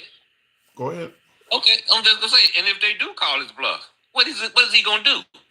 It's just like the lady. It's just like the president down in Mexico. He was talking trash. She came right back at him. Well, in regards to your comment, what has he done since she came back at him? Oh, we're going to rename the Gulf of Mexico to Gulf of America. She said, well, if that's the case, let's pull up this map from 14 whatever. Yeah. And the whole continent was called Mexico Americana. Well, I will tell you though, Mexico and Panama are two different animals. I think in regards to Panama, in addition to, because you say, well, what is he going to do? In addition to talking about using the military, he could actually interfere with their leadership. I mean, we've actually, to some degree, staged coups in countries. I mean, like Hugo Chavez, we're always challenging his leadership in Venezuela. I mean, we could make it so that whoever the leadership of Panama is, your days might be numbered. I mean, we can throw around enough money. We can buy people off. Either you do this, or we can get rid of you. Yeah, but Panama is pretty stable now. Maybe they could have did that back when Noriega was in there or something, but it's pretty stable right now. It's been stable for over 20 years, you know? So everybody will destabilize your government. I mean, they can try it. That don't mean it'll be successful. We're not as good as that. But is it worth not just giving them the 10% discount or whatever they're asking for and not taking a chance that they may do this? You know, to me, this is an example I always use. You know, you open up a pizzeria in New York or something like that, and you're doing good, you're making money, and then all of a sudden a mafia boss comes in there and says, from now on, 10% of your profits go to me. I'd hate for something to happen to your restaurant. And you think, well, I could do all that, or then I could just pay him 10% and not have to worry about that. And that's what I think that we're doing kind of to Panama. We're going to strong arm you. I'd hate to see something happen to your government or happen to your country. From now on, you give us a 10% discount on pizzas, or you might not be selling pizzas. The thing about that is that 10% turns into 15%, turns into 20%. No. So you stand up to them. Okay, you might get killed, but your family. But most of the time, if you stand up to them, most of the time when you stand up to people like that, they respect you. Okay, they respect you. They stand up to them, they respect you. Like I said, I want to see how much he's gonna mess with that lady in Mexico. Okay, I'll just tell you this: every government that has stood up to the United States, to some degree, they did get killed. Wasn't Saddam Hussein given a chance to play ball or stand up to the United States? You see when they found him hiding in a hole. If he had just caved into the will of the United States, he would still be a leader over there. So I don't know. Either you want to sell these pizzas at 90% profit or what? Okay, you know what? I'm gonna give you that. I'm gonna look out for it though. So what was the other topic? I'm gonna look out for it. I'm not agreeing with you, but I'm not gonna beat a dead horse either. All right. Well, last but not least, because we also covered Gaza already. Before I let you go, I'm just his picks. How do you feel about? We know Rubio's going to skate through. We know Kristi Noem of South Dakota. She's going to get the job. But, Hegseth and Tulsi Gabbard. How do you feel about his picks? Bondi is going to get through. Like you said, what's his name? Rubio. Yeah, they're going to get, most of them going to get through. All of them are going to get through. They all are going to get through. Except even though he shouldn't get through, he's going to get through because none of the Republicans want to go against Trump. Yeah.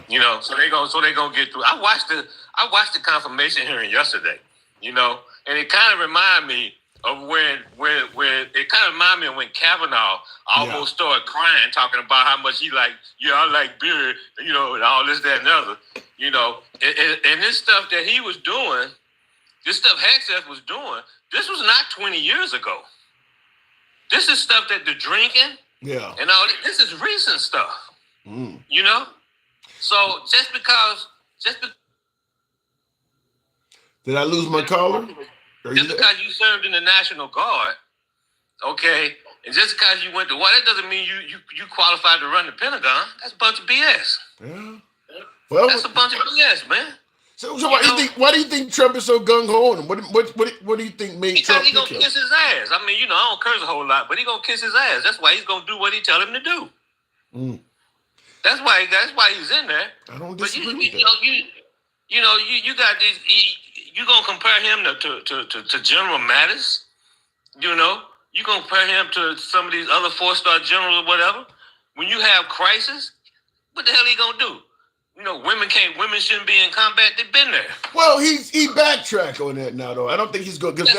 You know what? That's what he believes. Yeah, he believes That's what he believes because he talks about it all. He didn't just say it a couple times. He said it numerous times. He put it in his book. Okay, so that's what he believes. Yeah. And I seen Joni Ernst was one of the ones that was not one of the senators. Joni Ernst from Iowa was because she served in combat. She was not favorable to that, but she has come around. So Pete Hegseth will get the appointment. I got to move on, Travelman, but yeah, he looks like he's in there. So it is what it is. I think all the Trump's picks are going to go through. And I see my Travelman, I guess you had a caller. There is no such thing as qualified in our government anymore, says Dencal. Well, you do have a resume. I don't know. Because they said that Kamala Harris wasn't qualified as well. So we'll talk about it. Pete filibustered and lied the whole way. But yes, because of the Republican advantage and have-backed criminal reports, he will get the nod. I think he's going to get the nod simply because Trump said, give him the nod. I really think that's the case. I don't think there's anything in any of their past that could come out. My guess is, and here's where you can certainly point out if you think I'm wrong, but my guess is even Matt Gaetz would have eventually got the nod. That's my guess. My guess is that if Trump pushed hard enough for Matt Gaetz, he would have eventually got in as well. I don't think there's anything stopping Trump's cabinet picks because the Republican Party is so loyal right now. Like I said, Senator Joni Ernst of Iowa was not a fan of Hegseth talking about women shouldn't serve in combat because she has served admirably in combat. And the MAGA constituency, MAGA started eating her alive. Charles, appreciate the sub. Thank you for the subscription extension of Charles Vaughn. Thank you for supporting the program. Thank you. So Senator Joni Ernst of Iowa was not a fan of Pete Hegseth for that whole woman in combat thing, and MAGA started eating her alive. These people know. These people have seen what happened to Liz Cheney, where someone that was highly respected in the Republican Party can go from being great to nothing overnight. Obviously, Liz Cheney's a warmonger. Why the hell did she suddenly become a warmonger after January 6th? You're riding with her for 4 years. Nowhere during that time did anybody give a damn about her being a warmonger. And by the way, isn't Trump talking about one of the purposes of appointing Pete Hegseth is to give the military a warrior-like mentality? It almost sounds like that's what he's talking about. But the rest of the Republican Party does realize going against Trump is essentially a career killer. So you're not going to have a lot of independent thought unless it's coming from a politician that's about to retire, like a Mitt Romney or somebody. You're just not going to have it because their whole career is going to go. It doesn't matter how I don't think there's one Republican politician out there, not one, that could survive a vicious attack from Trump. I can't think of one senator, one governor. Well, there is one governor. Governor Kemp of Georgia did survive one because Trump did not want Governor Kemp of Georgia reelected because he didn't call the election his way. But for the most part, if you are a Republican politician and you go against Trump, your days are as numerous as the next election. That's pretty much it. Trump is trolling President Carter and distracting from the real issues. Privatization of Social Security, taking away Veterans Administration and the Department of Education. If the Department of Education, the social safety net. I don't know. I think everybody knows he's targeting the Department of Education, Will. I don't think that's even a issue anymore. Everybody knows that he doesn't favor that. Now, the Veterans Administration and privatizing the social security, those are things that people are not paying as close attention to. But everybody knows he's talking about going after the Department of Ed. I'm not a fan of it because I do believe that the lesser among us, poor people, minority people, people of color, I don't think they will benefit if you get rid of the Department of Education. I think that'll be a detriment to the quality of education they're getting, which is already lackluster to begin with. But if you get rid of the Department of Education, I think it will get worse. Continuing on, I see somebody in the Charles says police immunity. I don't know what relevance does that. What are you talking about in regards to what? Now, he did promise to get police immunity, but I don't know what that relates to right now. You're dreaming, Tim says, for real. Dreaming in what way? You are joking about Mitch being president. Oh my God! Did I? Well, no. I said that the only people that are going to go up against President Trump are folks that are on their way out, that are about to retire, like not Mitch McConnell, but Mitt Romney. That's who I meant, not Mitch McConnell, Mitt Romney. Mitch McConnell really hasn't went up against Trump. He said a few things after January 6th, but he's the one that prevented Trump from getting impeached for January 6th. So not Mitch McConnell. Mitt Romney is the one I meant to say. You are joking about Mitch being president. Oh my God, he's the one that stopped the impeachment. Yeah, hey, I said Mitch McConnell when I meant Mitt Romney. So yeah, I am joking if that's what I said. Trump don't have Obama telling him what to do. Huh? Let me go back to the box. Continuing on with the program. I will continue on with Michael. I saw was that King in there? Good evening. Welcome to the program. Mike, are you there? Yeah, I'm here. Okay. I'm here. Okay. I'm here. Yes, I hear you loud and clear. 5 days to go. You ready? 5 days before all the fuckery. Does anybody do I have any viewer at all that think Trump is going to do a good job? All y'all don't like him? No, I don't. Not at all. Not one iota. What's so bad about Trump? Hold on. I want to get, I like to come back when we have a conversation. So I told you that he was going to lift those flags from half mast, right? I told you that, right? You did. Yes, you did. And did you read about what they're going to do? They're going to temporarily lower the flags while the inauguration is going. You see how petty he is, man. You see how petty this about. Yeah, I don't have an answer for that. I don't know why he would. I mean, that's going to go down in history as the only time that we temporarily suspended mourning for a U.S. president. Why would you want to? I don't. People are not going to be paying that close attention to the damn flag. Just open up the inauguration with about a quick moment of silence for Jimmy Carter. Maybe give him a 2-minute speech. And you'll never have to discuss it again. Why would you lower the flag? And now they're going to be asking questions about that shit for who knows how long. He doesn't give a shit, Tim. You know that. Listen, it is exactly it's who he is. So when you ask the questions, you really think, yes. Every time we have this conversation, yes, he is who he is. He's going to do that shit. It doesn't matter. What is the External Revenue Service? The fuck is that? He did say he's going to add but that's going to be for external taxes, the External Revenue Service. Tim, what does that mean to you? Maybe he's going to raise tax money to offset. I'm going to give it to. I'm going to try to play the benefit of the doubt in favor of Trump.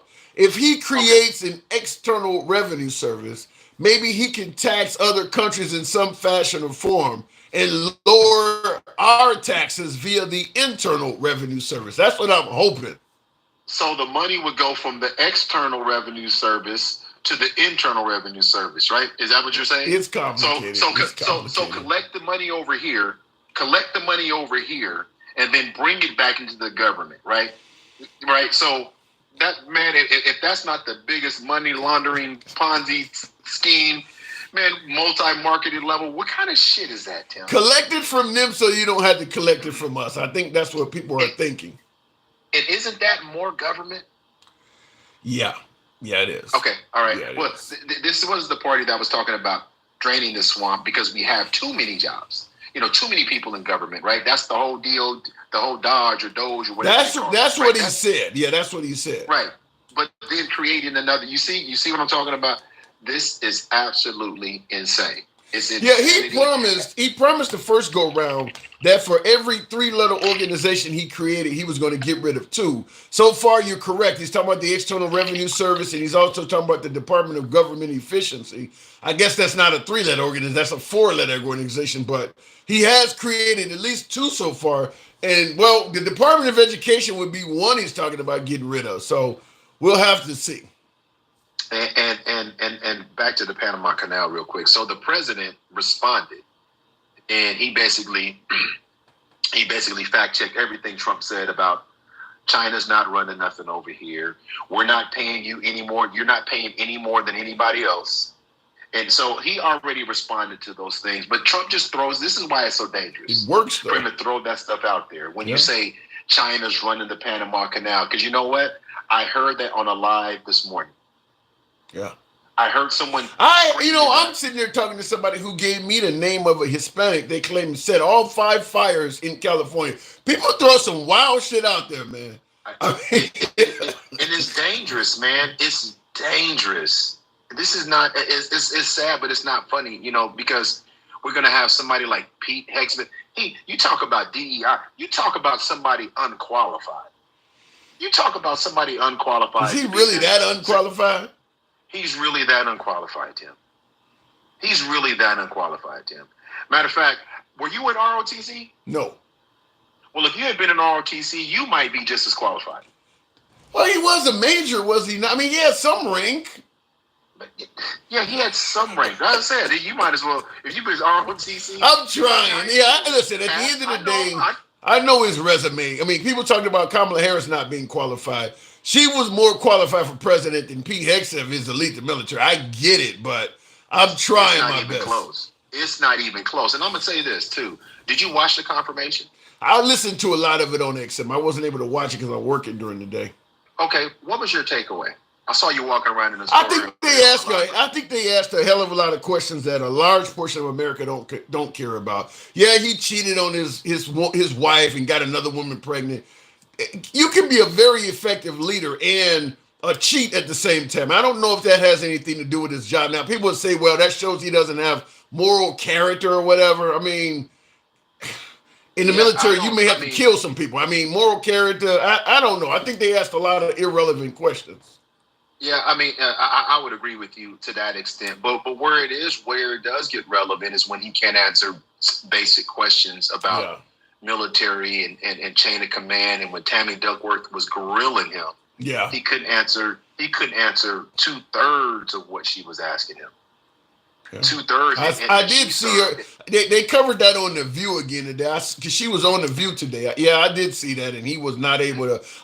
She trashed him. She did trash him. Well, and then he wanted to say that he is something to the effect of he was more committed than anyone in this room when it came to military service. And I was like, dude, read the fucking room.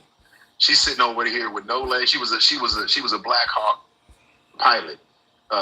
My guy, she was a helicopter pilot, and she lost some limbs in there.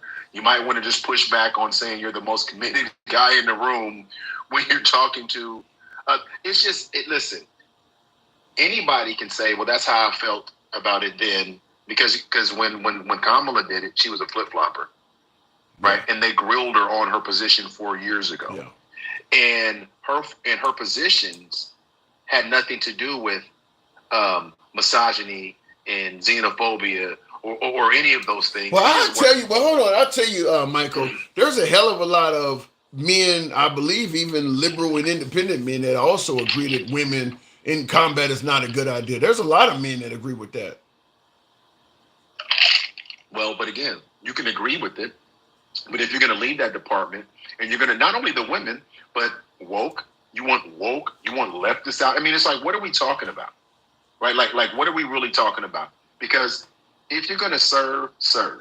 All the rest of that stuff doesn't matter to me. And again, I've always felt indifferent about that, not because I don't think that they can serve, that women can serve. I believe that they can serve, right?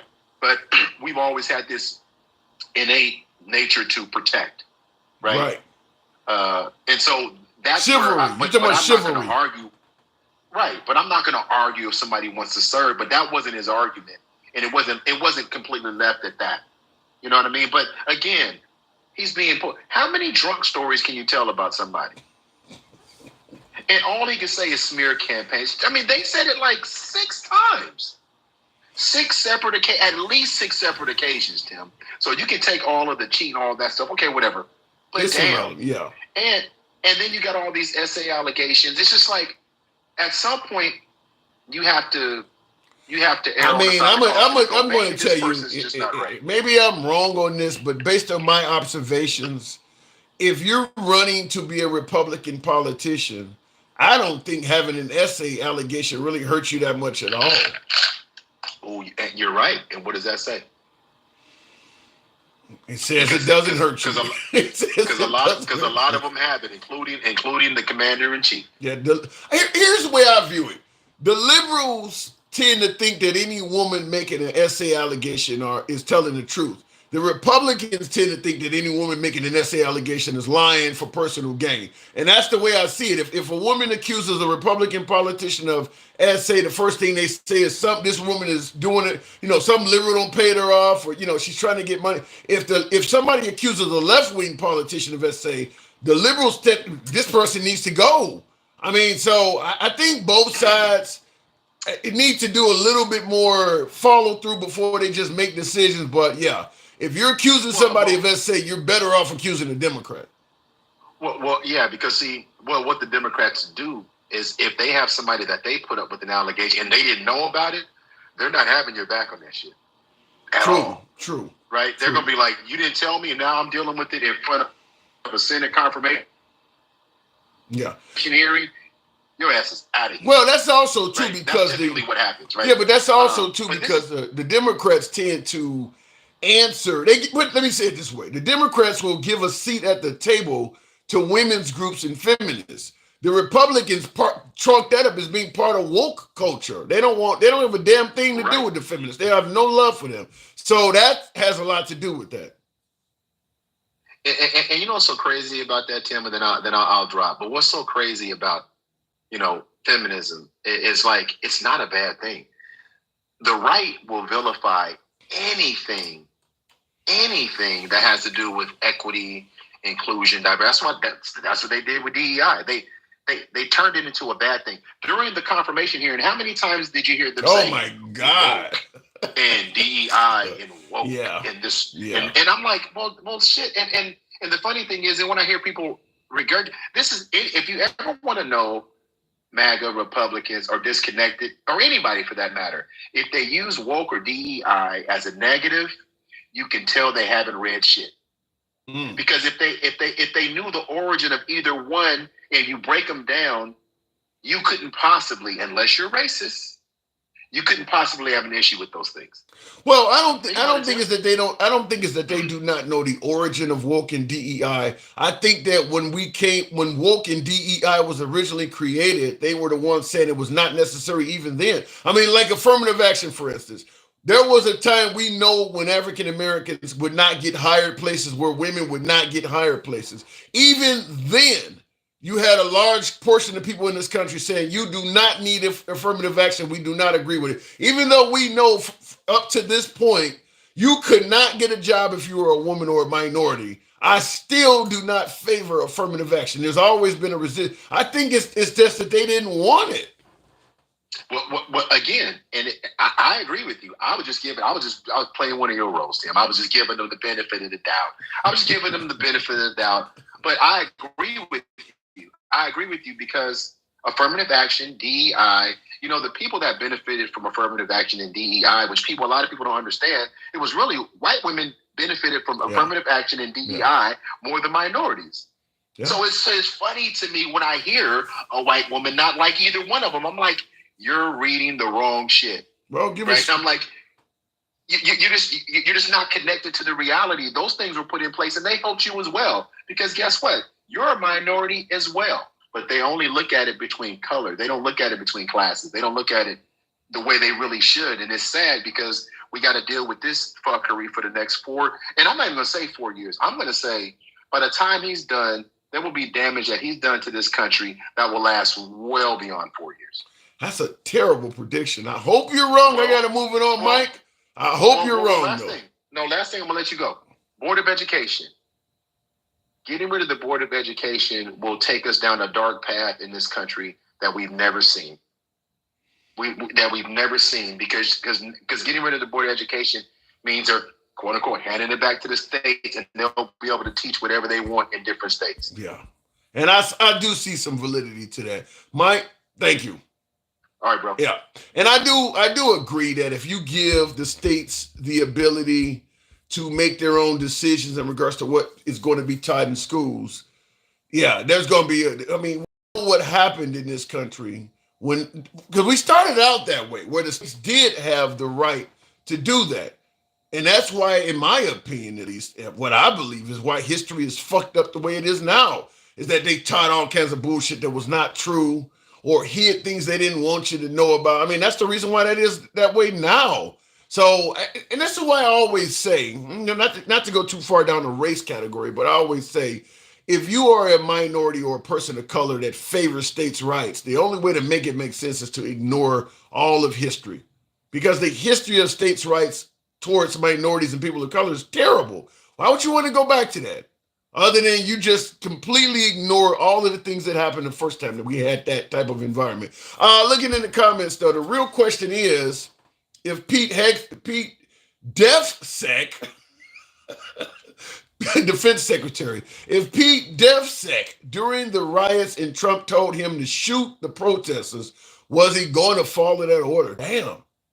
Now, Will is saying that let's say you get, because obviously we're talking about Black Lives Matter protesters.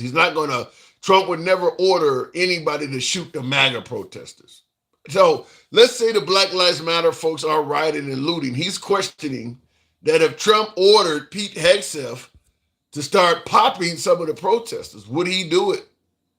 Ooh, that's an interesting question.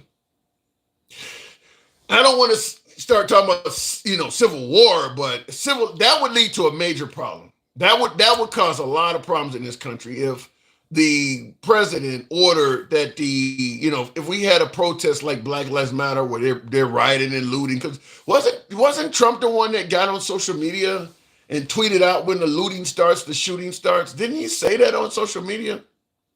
You think about what happened in Minneapolis after George Floyd, or some of these other major cities. Baltimore burned. Ferguson, Missouri had a lot of fires. We know what happened in Portland. Can you imagine the president of the United States ordering that the people in those events be shot and killed? I mean, he's stealing TVs. It's wrong as the days is long. He's setting fire to a CVS. He deserves to die for that. Wow. I think that would lead to a much larger event. That if you started ordering the military to do that, not to mention you would probably cause all kinds of division in the military, because there's going to be a lot of people that are not going to want to follow that order. I mean, you got a 12-year-old that's running out of a Best Buy after throwing a Molotov cocktail or something through them. You want me to kill this kid? I really think that would lead to a lot of division in the military if that happened. And under that type of circumstance, it does open the door for a lot of our adversaries to make a move. I'm not saying invade the United States, but if we are currently so divided, they can do a lot of other things globally that we no longer have the unity to deal with. Hopefully that doesn't happen. Will, that's strong stuff. Hopefully he would never order Pete Hegseth to do that. Or if Pete Hegseth was ordered to do that, hopefully he would go General Milley or somebody and not follow that order. Not follow that order. Because, I mean, at the end of the day, it is possible for a third impeachment. It is possible for other things to happen. So hopefully he wouldn't do that. I mean, that's a terrible order to go around and pop all your own citizens because they're stealing TVs and setting fires. That's bad. Looking in the comments, had to throw that out there since you'll be hearing the same stuff from me to them. Well, me and them. I hope that doesn't happen. I'm just going to say that. External Revenue Service, first instituted by George Washington, but didn't happen though. So why are you so mad, black man, says Creed? Mad about what? I don't know if, I guess you're referring to me because it's in the comments. What, do I sound mad to you? Let me know if I do. Let me know in what context. I'm asking questions. I don't know about anger. I don't know about that.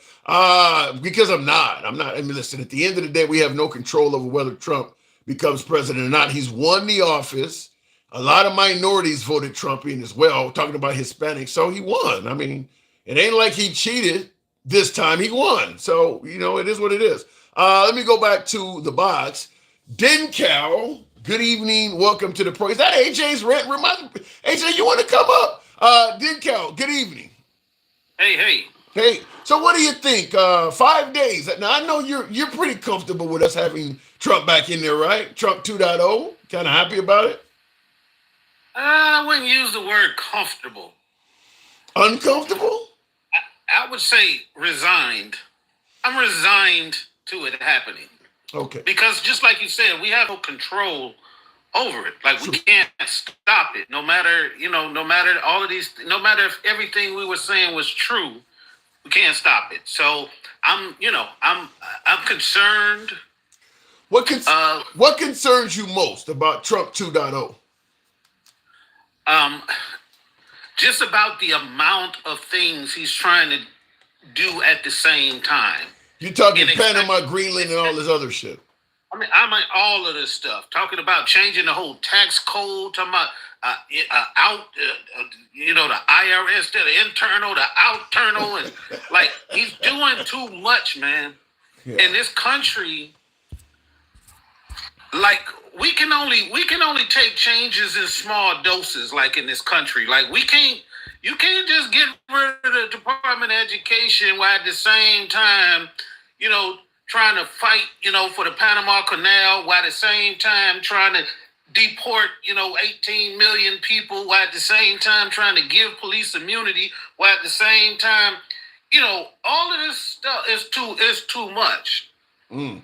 So you said he's literally got too much on his plate right now. He put it all on there. I mean, he had the serving spoon. Yeah. He just keep on. Every day he got something new to say and what he gonna do, and it's too much for this country, and he's putting us at a boiling point. No matter how much people say, well, Obama was, he created, all of this clash with the races and stuff. Obama, look, Trump said, "Hold my beer. Let me watch it."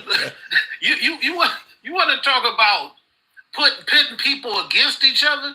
You want to talk about getting on the Christmas Day and Thanksgiving Day, the messages to all the maniac liberals and like every single. But keep in mind, they're reporting that an estimated 500,000 folks are going to show up to his inauguration. I mean, there is a lot of love for that guy, though, is there not?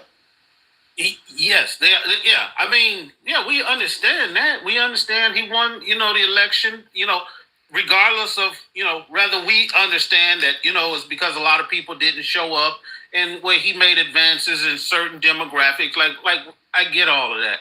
Let me say this. I got and I've been a follower of Trump's text messaging for years. 80822, 80810, whatever, you get the text message. I've received probably 10 invites. Now, you got to pay. It ain't, they tell you can enter a contest with, but at least 10 invites talking about coming to the inauguration. Do you think his inauguration might end up being bigger than Obama? Because that's probably the goal, is to say he had the largest one in history. He says his crowd was larger than Martin Luther King's I Have a Dream speech. 500,000 folks. Would that be more than Obama? No, I don't think. I think Obama. Well, I don't know, but I think Obama had more than 500,000. Okay. I'm pretty sure he did. Just looking, I'm not. I don't know either. I don't know either. But I think the goal is to. He definitely. I think it didn't matter if 10 people was there. He'd still say it was the biggest. Well, he did say. That's what he said last time with Spicer on TV, and then you see McCarthy do the Saturday Night Live imitation of him talking about how big his inauguration crowd was the first time, but. 500,000 people ain't no joke, though, right?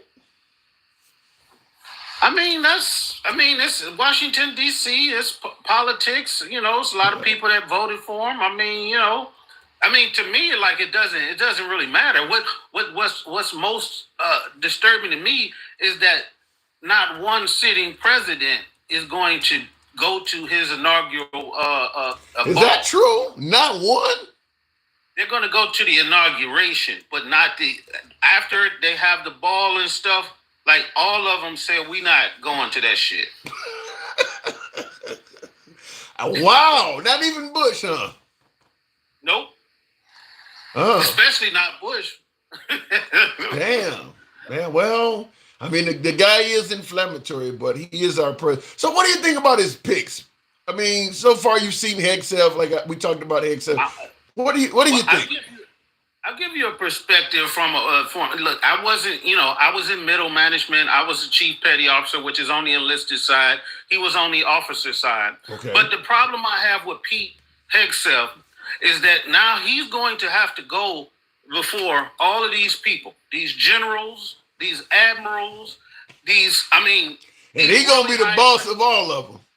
Right. And he's you gotta, it's not that you can't do it, but you have to be able to earn their respect. And if he goes in there from a perspective of he just gonna do it like what Trump say and not really get down and be talking about military strategy, about manpower, about logistics and stuff like that, he's not going to earn their trust, and they're going to ban against him. Trust me, I know from being in the Chiefs mess, when you get people in there, young guys who, maybe they made it early, maybe they made it in 10 years, and everybody in management is they got 15 to 20 years, and the young dude coming here think he know everything. They're going to, it's not that they can ignore him, but they can sabotage what he's trying to do. Yeah, they can. That's the same thing with what General Milley did, where he went and told his Chinese counterpart, "Don't worry, if he tells us to do something crazy, we're not gonna listen." I could certainly see that, where he may order something and they can lie to him and give him bad information to help tailor his orders different because they know what Trump is going to tell them to do or something like that. So they may say that ain't possible just to lie to him or something like that. I could see that. I could actually see that. Or they can delay stuff and get stuff outside of the window for it to happen, just the way they did with Trump. Because as soon as he lost the election, he went to the Joint Chiefs and said, "Look, I want to be out of Afghanistan prior to me leaving office." And them generals and stuff, they was like, okay, we'll check on it. And they just waited. And they just waited till it was like it just wasn't feasible to do it. Because when you making these military decisions, they got to fall within a certain window for you to be able to actually do them. And I believe that that's a bad thing to be putting on. Look, he can do all of this stuff he talking about or whatever, but just putting somebody in charge of something. Look, it takes skill, it takes knowledge and ability to be able to command 300,000, service members and know the logistics, because they're not going to help you. Them guys is not going to help him when he sit at the table. When he come in there and say, well, okay, well, we're going to talk about manpower and how we got to do stuff. They're going to say, okay, what you want to do?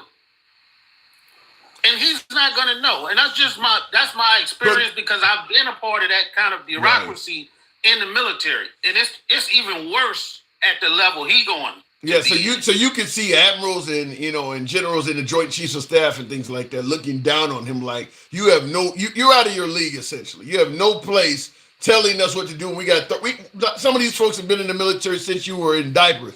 You're talking about that type of environment.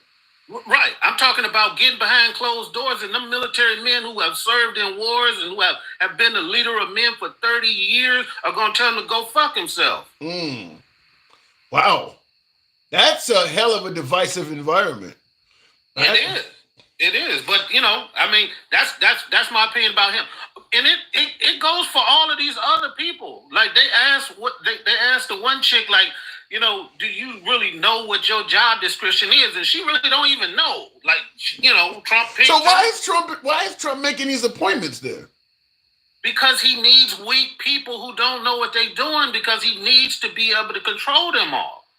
You can't put competent people in a position and then say, go take out some of the protesters. Like, he knows that won't work. Do you think he would ever do that, though? Do you think he would actually ever order the military to shoot Americans that are protesting?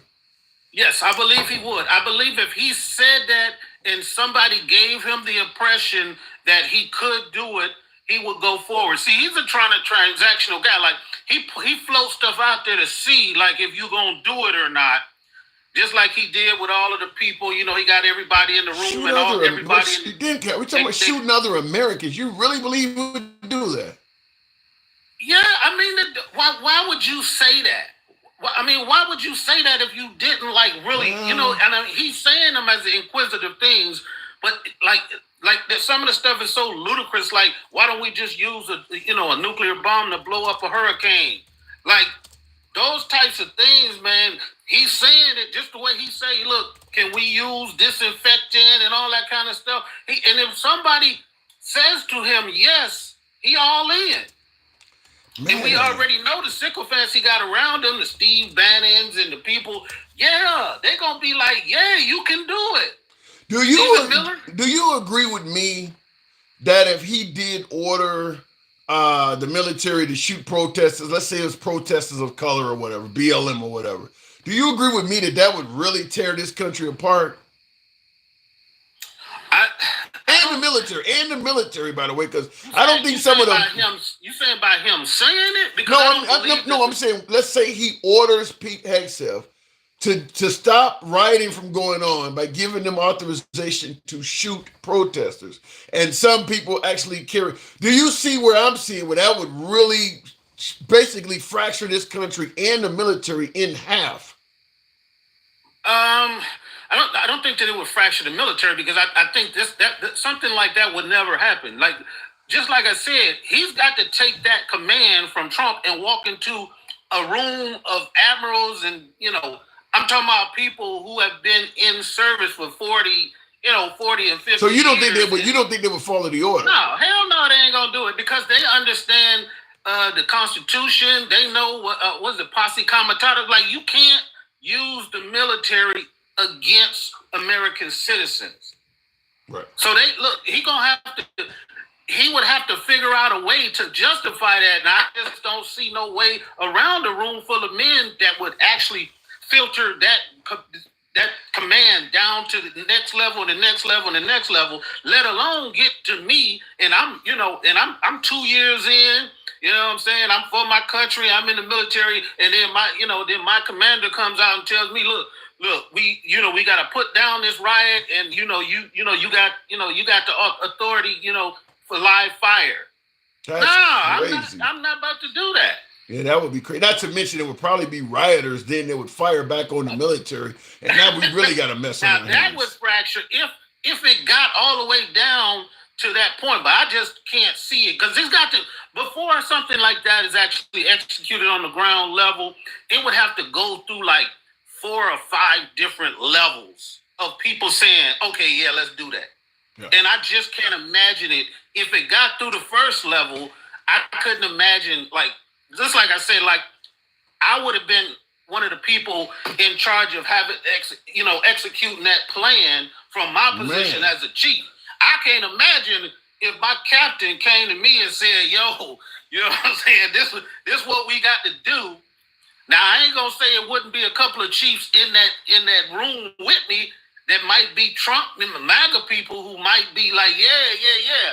But I just don't see it on the ground level. That's too much. That's cruel. That's cruel. And I see in the comments. But for us to be even having this conversation lets you know what trouble we in.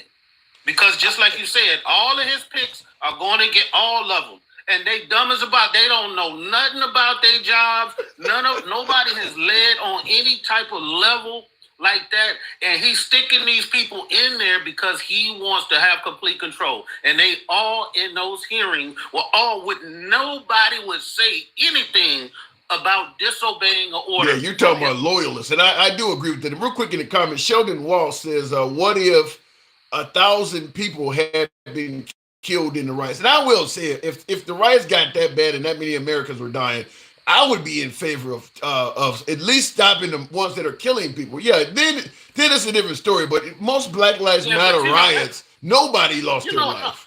Like how could we get to a point where 1,000 people? That's are rioting. Yeah, that's like I don't think we've ever had a riot in U.S. history that many people died. Even the Tulsa, what do they call it, Black Wall Street, where they wrote it in the paper like that was a riot. Even that didn't cause 1,000 deaths, so that's a lot. I don't think that's ever happened. Yeah, I mean that's a far out hypothetical right there. That's a massacre. Yeah. That's not a riot. That's a massacre. Yeah, If that was the case, yeah, and I was one of the guys, on the ground level. Hell yeah, if I see people out here massacring people, of course, different. But that's not what's going to happen. He's talking about people having protests that turn into riots. Those riots, they literally have 10 or 15 antagonists out there that cause all of the mayhem. Yeah. It just makes it's because there's so many people out there, you just attach everybody to the violence when really it's not that many. Yeah, during riots, nobody is really trying to deliberately take somebody's life. Now they may throw rocks, which if you hit the wrong way by a rock, you could perish. They may set fires. If you get caught in a fire, you could. But they're not deliberately trying to to have a number as high as 1,000. You got to be deliberately trying to kill people. I mean, that's the only way you're gonna get numbers that high. So I don't see that ever coming close to being reality. Yeah, and so that.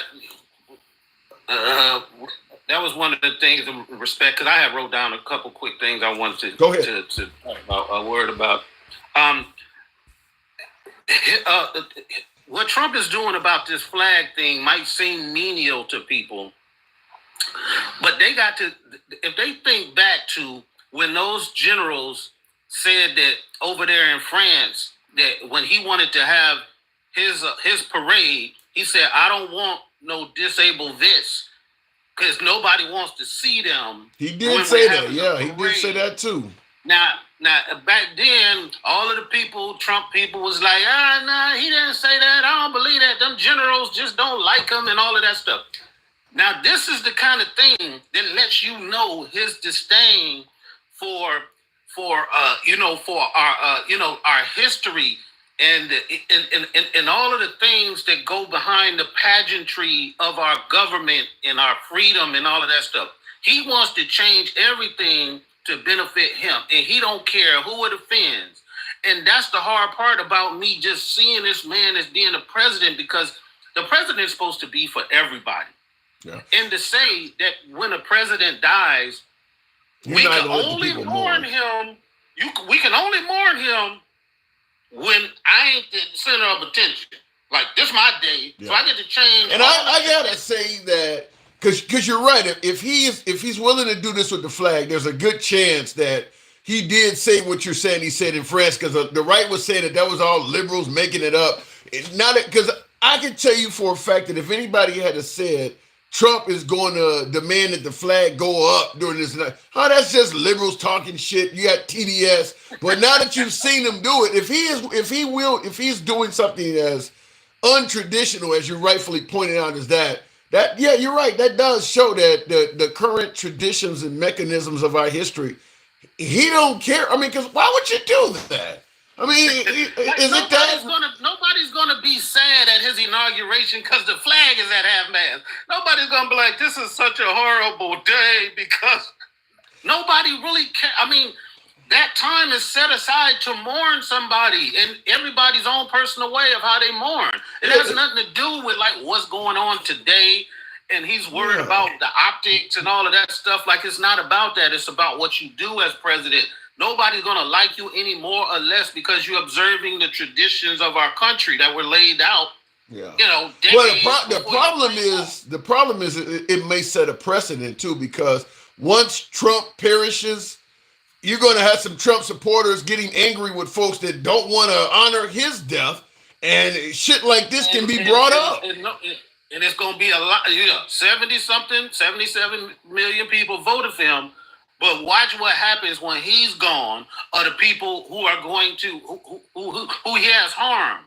Yep. Whether he's harmed them mentally, physically, whatever, it's gonna be people gonna be throwing a party, man. Yeah. And that's gonna be sad for our country. I've said that if Trump was to drop dead of a heart attack or some medical condition, at least 10 to 15% of the country would celebrate right now. Like, remember when Obama took out Bin Laden and everybody ran in the street USA? I think at least 10 to 15% of the country would do that right now, because he does have a lot of folks that do not like him.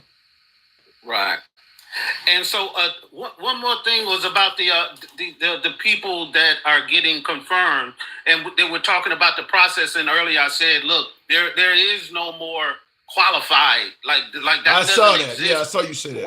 The way we going, because the reason why you have these things, you have these investigations, you have these confirmations, is the whole reason behind them is to find out if you have things in your past that you can be blackmailed for. That's the whole reason behind the whole process of getting vetted, is to see if you got stuff in your past that people could come back and be like, hey, just like they won't mess with you if they find out that you did something even when you was in high school, because there are people. But let's be clear when it comes to a lot of Republican politicians, because they're gonna love the guy no matter what. You found out that I did something like that with this girl or with that person. Go ahead and say it. They're not gonna give a damn anyway, though. So you really can't blackmail a Republican politician, because the party ain't gonna care about that anyway. Well, I beg to differ that you can't ask Elon Musk, but yeah, right. if you can use money. And the last thing was the question about the Panama Canal and stuff, and people saying that China owns it. China does not own anything. China owns the 2 ports on either side of the canal when you go in and out. They run those ports. They don't own the canal. They don't have nothing to do with pricing or none of that. But at the same time, what old boy was telling you is that they can't do a separate pricing just for America. Everybody knows what the cost is for those ships to go through. Everybody knows. It's international knowledge. I mean, America could do something, pretend for Panama, and they could say lowering the price to pay them back. I mean, they could come up with some, well, they put a base here, or they did this, or they did that, so we owe them money, and we're going to pay them back. I mean, they could come up with some bullshit to make that sound right. That would be the downfall of Panama as being the owner of the canal, because they would literally, like you were asking earlier, like what could people do, and they wouldn't want to go down around the Horn of Africa. You're talking about the rest of the free world, not just a couple countries. But if you don't go through the Panama Canal and you have to go around the tip of South America, the waters down there are violent, and you're going hundreds of miles out of the way. I don't think they're just going to do that. They would do it. If it came down to fair pricing on a canal that America don't own, yeah, the companies. China ain't It depends on how much the pricing is. If they give America a 10% discount and they leave everybody else's pricing the same, you think that they'll all go around the South America route? They're not about to give up. Yes, we are their biggest customer when it comes to going through there. But we don't make up half of their traffic through there. We may have to agree to disagree. And I got to move on, but we may have to agree to disagree. I don't think people want to go all the way around South America with the cost of that. It's not as simple as that. It's not as simple as just we just gonna suck it up because it costs more. Because countries have to. There's an international order out here, and you can't just be making shit up and then saying everybody got to go by these rules when we was the ones in America who made up the fucking rules in the first place. I think that's the way the world's been ran. All right, then, Cal. Hopefully you're right. I got to move it on, though. All right. Anytime. Thanks. Will G says all Pete has to do is run to daddy when the flag officers are making fun of him and tell them what my daddy said. Now, there is some legitimate. Now, what my last caller was saying, and didn't Cal is military himself, just like Will. What he was saying is that if the top brass of the military refused to cooperate with Pete Hegseth because of his lack of inexperience, all Pete Hegseth got to do is run to his daddy, meaning President Trump, and tell Trump that they're not working with him. Trump would not be friendly to that. I think there's some validity to that. I don't know what Trump would do, but yeah, if the Joint Chiefs or some admiral or some general was not working with the wishes of Pete Hegseth, which likely are going to come directly from Trump anyway, Pete Hegseth, I think we all can somewhat agree that there's not going to be a lot of independent thinking by way of Pete Hegseth. He's going to be, for the most part, receiving the wishes of Trump. So if they deny Hegseth, they're kind of denying Trump. Wouldn't that be? I mean, he may have some independent thinking on other levels, but I do agree that if Hegseth goes to Trump and says that this person is pushing back or refusing to follow instructions, they got to now deal with Trump. So I do agree, and I agree with my last caller. That's going to cause some problems. A lot of these folks that have devoted their entire lives to the military. You got guys that are 50 and 60, damn near been in there since they were 17. Like, why the hell I got to listen to this dude? I mean, I could see it. I actually could see it happening. I don't know where it's going to go, though. I'm pretty sure there is a chain of command that has to be adhered to. That's why Milley will probably go to jail. Well, I think Trump is going to, I think Biden's going to pardon General Milley. But Sheldon, I do kind of agree with you that if Biden leaves General Milley exposed, yeah, Trump's going to get him. Because General Milley, in my opinion, did not follow the chain of command. I don't necessarily have a problem with what he did because Trump is a radical, but what he did is not legal military-wise.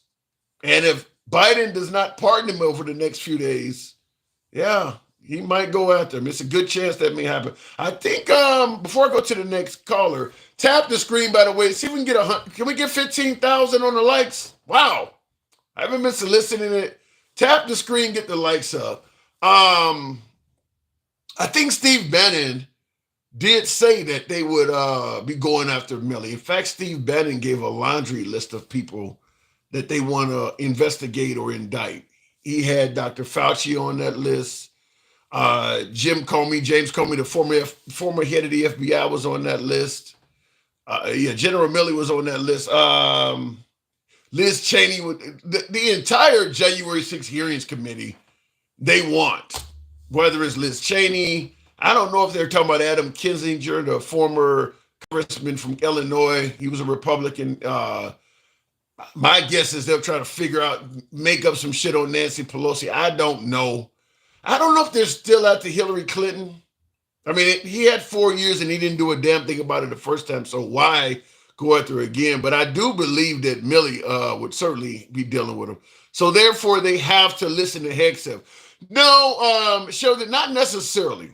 I think that, like what my last caller was saying, is that you can sabotage Hegseth without Hegseth knowing he's being sabotaged. It's like a chess game. You see that he wants something done a certain way. Maybe you see he wants to move the fleet to this area. He might be doing something that you think is wrong. Tell him something's wrong with the ship. Tell him the time it takes to get there. I mean, there's all kinds of things they can do, because his lack of experience probably makes it so he wouldn't even be able to tell what they're doing. You can do things to sabotage what you know he's about to ask you to do.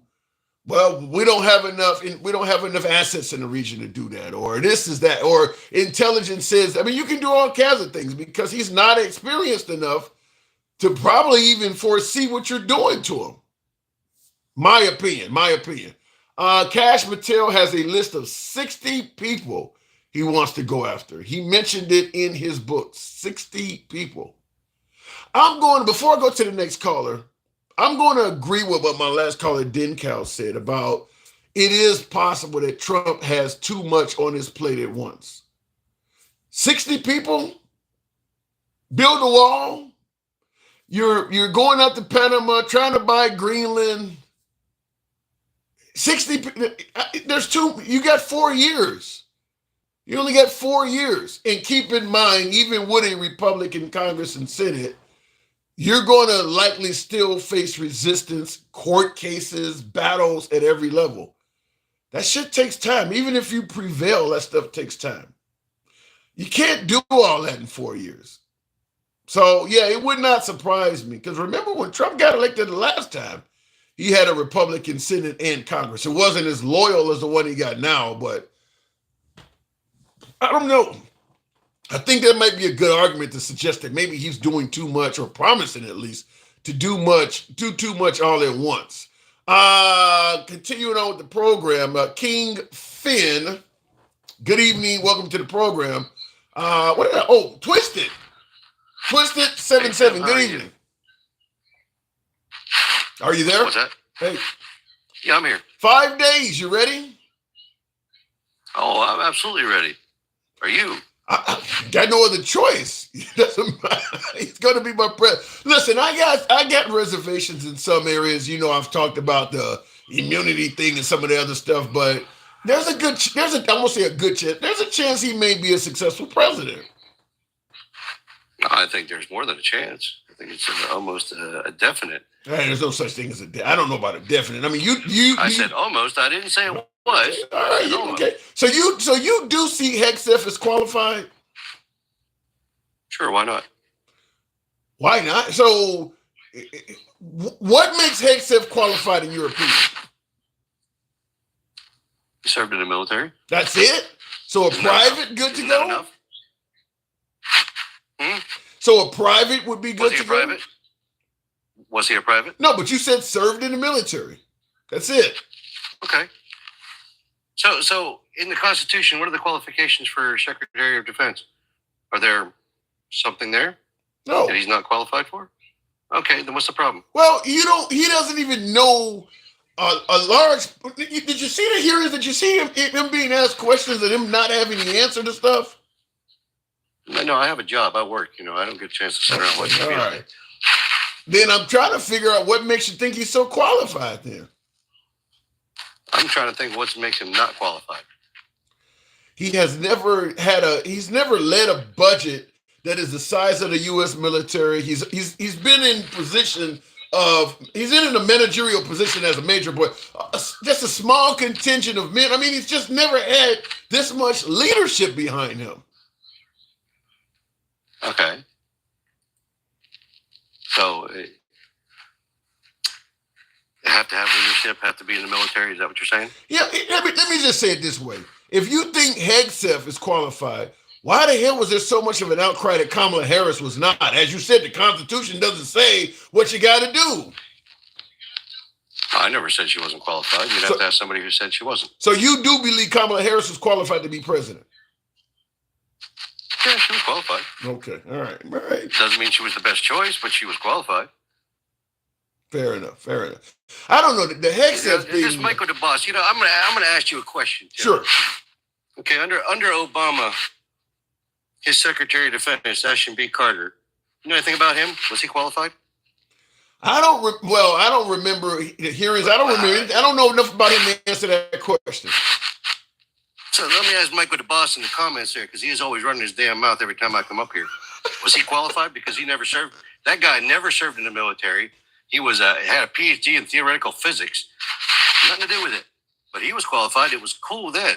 See what I mean? I would love to be able to go back. It's always a double standard. I'll tell you, if it's always a double standard, as I just pointed out, even though you said you didn't do it, the same folks that are saying Hegseth is qualified, a lot of them were saying Kamala Harris was not. And like I said, Kamala Harris has a lot more of a resume towards being president than Hegseth does of leading the military. Okay. So, a double standard. What's the point? Double standard. What I'm pointing out is there's a double standard the other way too. Yeah, that's the whole point, man. It's always it's always this shit. It's the same argument every time. He's not qualified this. He's not qualified that. Somebody's not qualified. Well, you do Michael in the comments, you don't care. He's that racist guy, and I don't like it. Look, you listen. You're always welcome. You're always welcome on the program here. It doesn't matter. I know that. Okay, so don't let the comments get you. Some people ain't gonna like it. Hell, a lot of them don't like me. But you know we're about free speech here, regardless of who you support in terms of politics. We always try to discuss things in good faith. You know what I mean? That's the goal. That is the goal. So let me ask you this also. We know there's been a call to ceasefire. Israel, Palestinians, Gaza, ceasefire. Does Biden get credit for that? It happened while Biden is president. Because some folks are saying that Trump should get credit for this. I think it would have to be a split between them, because Trump did have a representative at those. True. In advising. True. And Biden has had a long time to get this done and hasn't done shit. So let me ask you. The only underlying factor is that Trump's coming into office and he had somebody there. Yeah. So I'm gonna ask you the same question I asked the caller earlier. If Kamala Harris or Biden had won to be in office again, do you think this ceasefire would still be happening? I don't know. I'm going to have to say no. And the only reason I'm going to have to say no is because they've had all this time to get it done and haven't been able to. So then really Trump is the main reason it's happening, in your opinion? Without Trump, it doesn't get done. To say otherwise. I don't see anything else changing to say otherwise. You know what I mean? There's no other factors involved. Let me give you a hypothetical. Because you made a point about, look, they've had all this time and they haven't done it yet. I'll tell you this, because I know Trump has spoken with Netanyahu outside of being a politician, on a friendship level. He can call Netanyahu even though Biden is president. Folks suggest that when Biden tried to have the wall, at the border secure, Trump squashed that deal because it was politically advantageous for Trump to cancel Biden's border bill. It would not surprise me. Now, I'm just speculating here, so you can correct me, feel free. But it would not surprise me if Trump, behind the scenes, was urging Netanyahu not to agree to any ceasefire yet. I mean, because we saw what happened on the border bill when he talked to Congress and shot down Biden's border bill because it helped him. It would not surprise me with him having so much contact to Netanyahu if he told Netanyahu, not yet. Wouldn't surprise me. Okay, So what you're saying is that you think Netanyahu would be fine with his own citizens being unalived in order to push Trump's agenda? I think Netanyahu is fine with a land grab. I think Netanyahu wants to get rid of the Palestinians anyway. Okay, but again, you're okay. You think he would be okay? They're not dying with his own citizens. Well, they're not. They're winning. They've been kicking ass ever since October 7th. The Israelis are not in any danger. It's all offensive. Since that event where they lost 1,000-some people on October 7th, they've been kicking ass ever since that day. They're not in danger in Israel. They're doing fine. Well, they're always in danger. They're on the offensive for the last year plus. They're not losing many people in Israel. If you live in Israel, you are far more in danger if you live in Gaza or Syria or Lebanon. They're kicking ass. So I think that Benjamin Netanyahu was fine. Look, we can let this go on forever. Let's go along with your line of thinking there. Sure. If they were always kicking ass, taking names, they got nothing to worry about, then why would those people in Palestine keep attacking them? And this isn't the first time. It's not the 5th time. It's not even the 100th time. They do this all the time. If they're so powerful in that respect, why do those people in Palestine keep doing this? There's always going to be an attack that slips through the cracks. I mean, America's the most powerful country on earth. We have terrorist events in this country. Yet nobody would deny that we're more powerful than any country in the Middle East. Yet they got us on 9/11. Occasionally, something slips through the cracks. I'm not talking about something slipping through the cracks. I'm talking about why would Palestine keep attacking somebody if they're going to get it handed to them every single time it happens? You can say the same thing about ISIS. Any sense? You can say the same thing about ISIS and Al Qaeda. But we're not talking about ISIS. We're talking about Palestine and Israel. This is a conflict that's going on. Because people are passionate about what they believe in. That's why I brought up ISIS. They're passionate. Yeah, the same way ISIS. There's a lot of comparison that you don't want to entertain. People believe that they're being mistreated. They know they're going up against a juggernaut, but yet they're going to keep doing it because they believe they're being mistreated. Okay, but you just said that they're safe in Israel. There's nothing's going to happen to them. Well, that's not the case because stuff always happens to them. Otherwise, they wouldn't have to worry about nothing. Since October 7th, Israel's been kicking ass. You don't agree with that? Yes, since October, sure. Since October 7th, sure. Yeah. But what happens when they stop? Without a ceasefire in place, without a peace agreement in place, what's going to happen when they stop? They're going to start right back up. No, if Israel stops, if Israel implements a ceasefire or whatever, yeah, you're going to have some zealots still that want to attack. I mean, they don't kill so many people among the Palestinians. There are going to be some angry folk that I don't care what ceasefire you have. Somebody's going to want blood. So, and once they may hit 1 or 2 people, but then Israel's going to wipe that person out again. And again, and the cycle starts over. So you're never really safe if you have a neighbor that's willing to attack you at any given time. Are you ever going to really feel safe there? No. That's the same argument I gave you about ISIS and Al Qaeda. It's never going to end. Well, hopefully one day it will. No, it won't. But for now, for this moment, it did. Yeah. And let's face it, that would be the second time that Trump had gone into the Middle East and secured peace. I don't think Trump is securing peace. I mean, by saying all hell is going to break loose. And he's talking about doing it to Hamas, not Israel. He ain't securing peace. He's just making threats. Well, okay. Well, if I threaten you stop attacking. That's peace, isn't it? If nobody's attacking anybody, that's peace, right? Yeah. Doesn't matter how you achieve it. All right. I hear what you're saying. I don't know if I totally agree with it, but I can't disagree. We could say the same thing about World War II ending. How did we achieve peace with Japan? We didn't do it by having a little chit-chat with them now, did we? No, we damn near wiped them out, which is what I think Israel was doing to the Palestinians. It ain't Trump, it's Israel, which is why when Trump talked about all hell's going to break loose, I'm thinking like, what can he possibly do to the people of the Palestinian people or Hamas that Israel's not already doing? I mean, all hell's going to break loose. It's already broke loose. The Gaza's a parking lot. It's if they wanted to wipe it off the map, they could. Even Israel could if it felt like it. You know that as well as I. Right now, Gaza per capita represents the largest number of children amputees in the world. It ain't a parking lot. It's not wiped off the map. It's pretty fucking close. People are dying, literally dying of starvation. It's pretty close. It's like Mad Max. I'm not saying you're wrong, but if Israel wanted to carpet bomb Palestine, it certainly could. Shit, someone say they already are. I mean, they bombing refugee centers and shit. Coulda, shoulda, woulda. But I'm saying if they really wanted to wipe them out, they could. Yeah. They're not doing that, but they could. Well, you could wipe someone out without making it clear you want to wipe them out, which is what I think Israel was on their way to doing. Not in this day and age. Maybe 50 years ago, sure, but not in this day and age. Yeah, there's too many people watching everything. Yeah, and the people that are watching are saying exactly that. The people that are watching that war are saying that's exactly. They're accusing Netanyahu of genocide. They are saying he's doing it.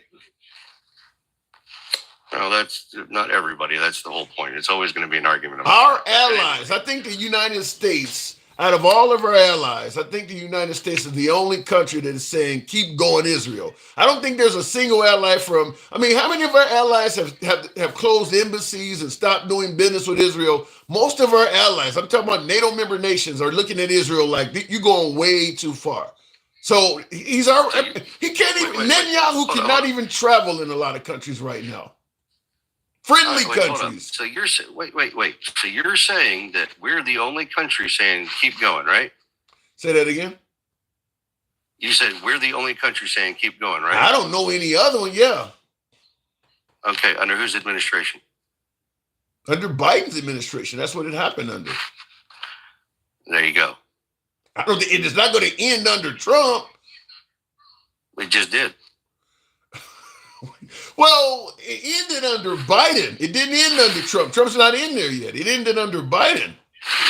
But you just said, listen to what you said to me. You said Biden was the one telling him to keep going, and then Trump's over there saying it's going to stop. No, Trump also, no. There is no quote. Trump also said that Netanyahu should finish the job. He was saying the same thing. Well, did he say that? Is that what he said the other day? Well, Biden say it's all hell's going to break loose if it don't stop. Biden has been calling for a ceasefire for months. Well, obviously he had done a job. Well, he did it now. Did he though? It happened under his watch. The only factor that was different was the fact that Trump's coming into office. Trump said those words, and Trump sent somebody over there to help them out. That's the only factor that are different. It happened. You have to admit that. I get what you're saying, but at the end, I get what you're saying, but at the end of the day, it happened under Biden's watch. We don't know how long Biden has been working behind the scenes to get a ceasefire. Maybe it's just culminating now. Maybe, without knowing the particulars of it, I can only go by what I know, and that's the only underlying factors that have changed is Trump. Well, I can say I feel this with confidence. I don't think Trump was going to go against Netanyahu any more than Biden is. In fact, I think Trump would be more pro Netanyahu than Biden. Well, I don't know that. We can speculate on what could have happened if this didn't happen, but I don't know that. You don't know that either. We're just speculating. Yeah. We only know what did happen. Yeah. I don't disagree with that, but like I said, it happened under Biden's watch. So there's no way we can give Trump credit for the ceasefire and ignore Biden when Trump is not even president yet. And I said that at the beginning. I give them both credit. Okay. But you also said if Trump didn't get reelected, the ceasefire wouldn't be happening. I said that, yes. Okay. But again, that's a speculation. Yeah.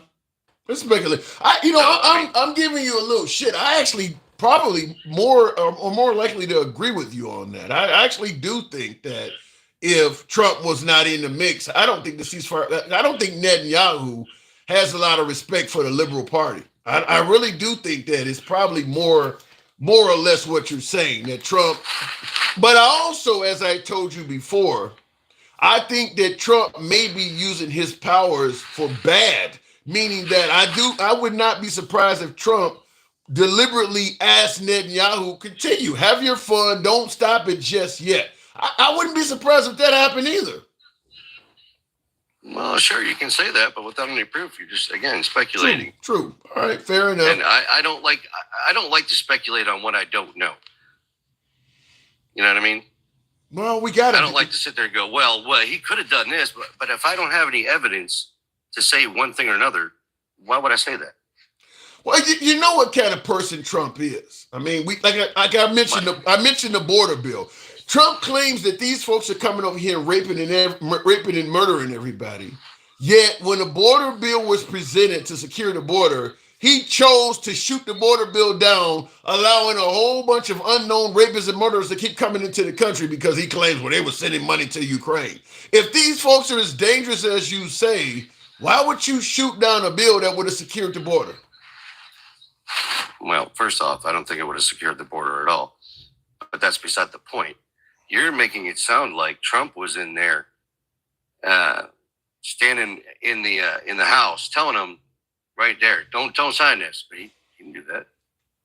You're telling me Trump is not the reason the border bill got shot down? I'm saying I have no evidence to say that. Come on, you got. I believe one of the Republicans that authored the border bill stated it himself that he received a phone call and was told directly, if you help Biden secure the border, your career is over with. Who is this now? I think it's I'm from sitting at my Oklahoma. computer, so I'd like to look this up to see that he actually said that. All right, let me see if I can find it. I'm pretty sure if somebody saw it, if somebody knows the name of the guy, I believe it was a guy in Oklahoma. I'd look it up. But it was the guy who authored the border bill. Well, King Finnis said it was Lindsey Graham. King Finnis said, I don't know. I don't think I remember it being Lindsey Graham, but he said it was Lindsey Graham. Langford, that's the guy. Langford is the one that said that. I hate to be typing it on a live show, but I'm just going to see if you help Biden with the border. He actually said that. I think it's important to fact check these things. Yeah, I agree, but the idea that you don't think Trump had anything to do with the border bill being canceled is shocking because everybody says that. Just because people say it don't mean it's true. Yeah, but I believe I'm just trying to say. I know a host of people. I know a host of people tell me the earth is flat. Does that mean it's true? No, it doesn't. All right. You know what I tell them? I tell them you're idiots. Yeah, well, all right, fair enough. Because somebody says something doesn't mean it's true. Okay, well, this one here, I think I don't think there's many people that disagree. You're the first person I've heard so far, even on the right, suggest that Trump is possibly not responsible for killing Biden's border bill. I think everybody kind of has accepted that to be the earth is flat. I mean, the earth is round type knowledge. Everybody believes that. You're the first person I've heard question that. Because I question everything. All right. Because just because somebody says something doesn't mean I believe it's true. Okay. Fair enough. Well, I got to move on. I'll see if I can find it. I'm trying to read comments and everything like that. Trying to find it in real time right now. But I'm pretty sure this happened. Next time we talk, I'll cover it. Appreciate you coming through, Twisted. All right, talk to you later. You too. All right, looking at the comments, I don't think Trump is interested in serving just 4 years. And I think his main goal is to trash the Constitution to a pulp so he can do more bullshit. That's something they've been saying about Trump ever since he came on the scene, is that he's going to try to be a dictator and stay in office forever. I guess the only bright side to things is he's so old that if he does do that, he ain't gonna be around for long. But I don't know. I hope that's wrong. But we've been hearing that ever since Trump came on the scene, is that he's going to try to stay around forever. Like I said, all I can say is I hope you're wrong on that. But one thing we can all say for sure is he does not give a damn about tradition. Hopefully, it's the tradition he trashes is not the Constitution as you're stating. But what he's doing with the flag at half-mast shows you that he does. I mean, I don't know. To me, it's petty. Nobody's being harmed by raising the flag back up. But I don't know. It just, he's supposed to be a patriotic person that loves America. How can you complain about an athlete taking a knee during the anthem or somebody burning the flag, but you do that when we're mourning the loss of a president? How is that not equally as disrespectful to the country, to the office?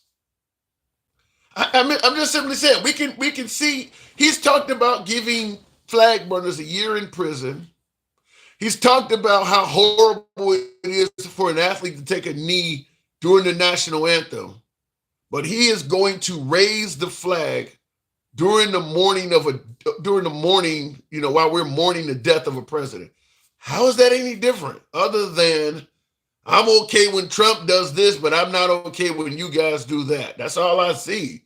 Because I'm damn certain that if Obama, Hillary, or Biden did the exact same thing that Trump is doing, MAGA would go apeshit. I've heard MAGA criticize Obama for not wearing a flag lapel, or the liberals for having a debate where the flag was not in clear sight on the stage.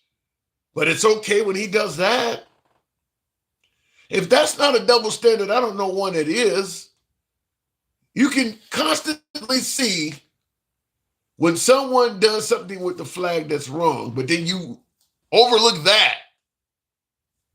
That is a double standard in my opinion. I don't see any other way to call it. You're noticing missing flag lapels.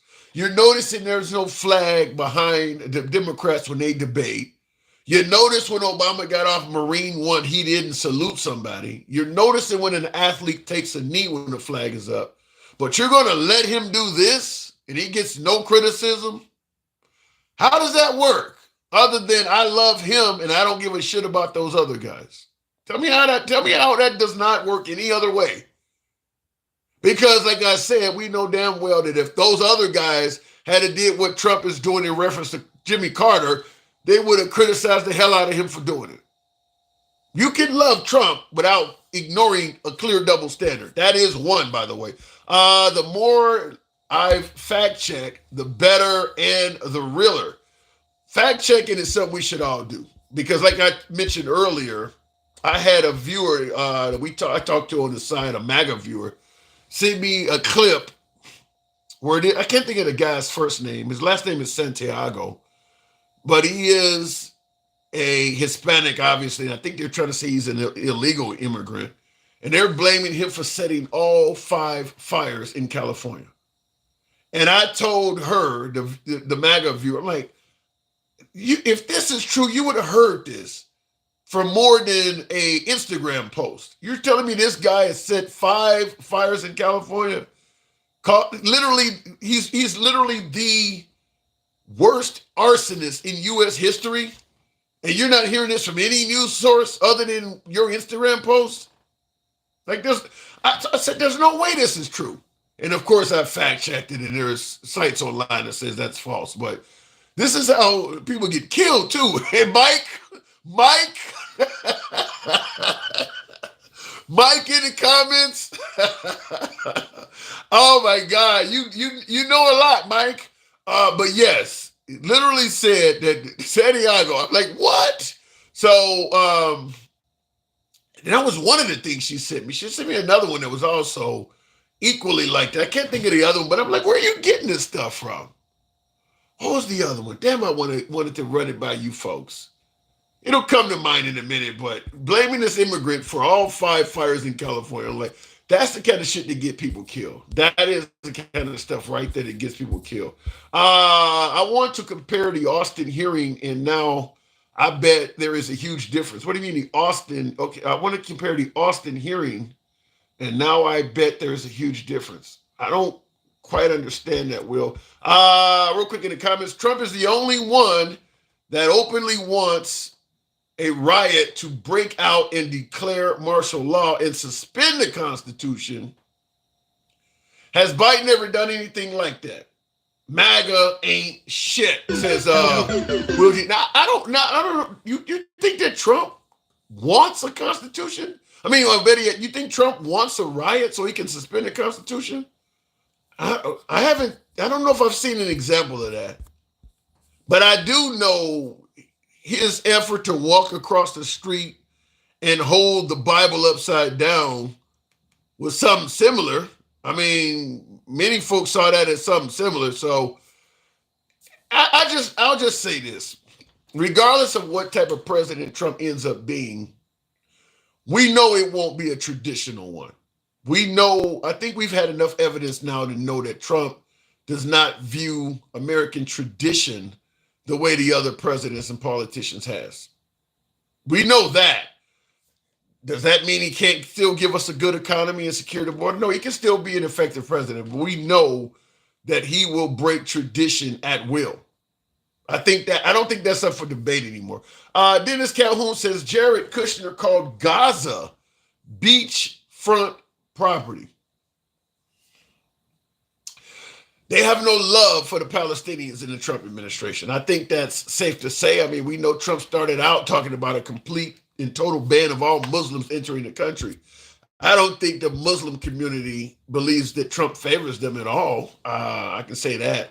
Finally, an intelligent caller, repair and support.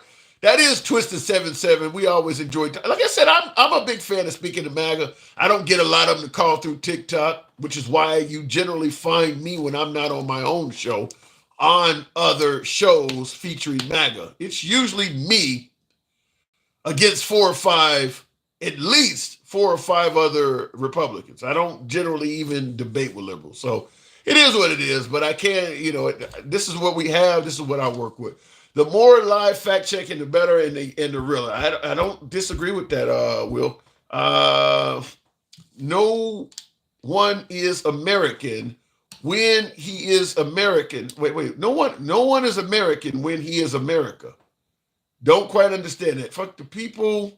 He is the United States, and you don't talk to the United States that way. Google it. No one is American when he is America. F the people, he is the United States, and you don't talk to the United States that way. Google. What is that referring to? Is that a quote? Lloyd, okay, you said Lloyd Austin, the Secretary of Defense, is hearing in now. Oh, now you're going over my head with that. Let me go back to the box. I love watching you debate. Tammy Green, appreciate that. Yeah, you'll find me generally debating with MAGA. That's generally where I go. I prefer speaking with MAGA. I just like to hear the other side. King Finn, good evening. And I don't talk down to guests. You guys know how I run the program. So MAGA's always welcome. Yeah, you gotta put that disclaimer in there before I get on, huh? What do you mean? already know I'm finna fry somebody's fucking head. That last dude's a fucking joke. Take your cowboy ass and sit down, man. Nobody think like that no more, man. Give me, what did he say that you believe people don't think like no more? Everything that came out of his damn mouth. What are you talking about? Everything that came out of his mouth was a hawk of shit. Dude, people like that are the reason why other countries hate us. That's the exact reason.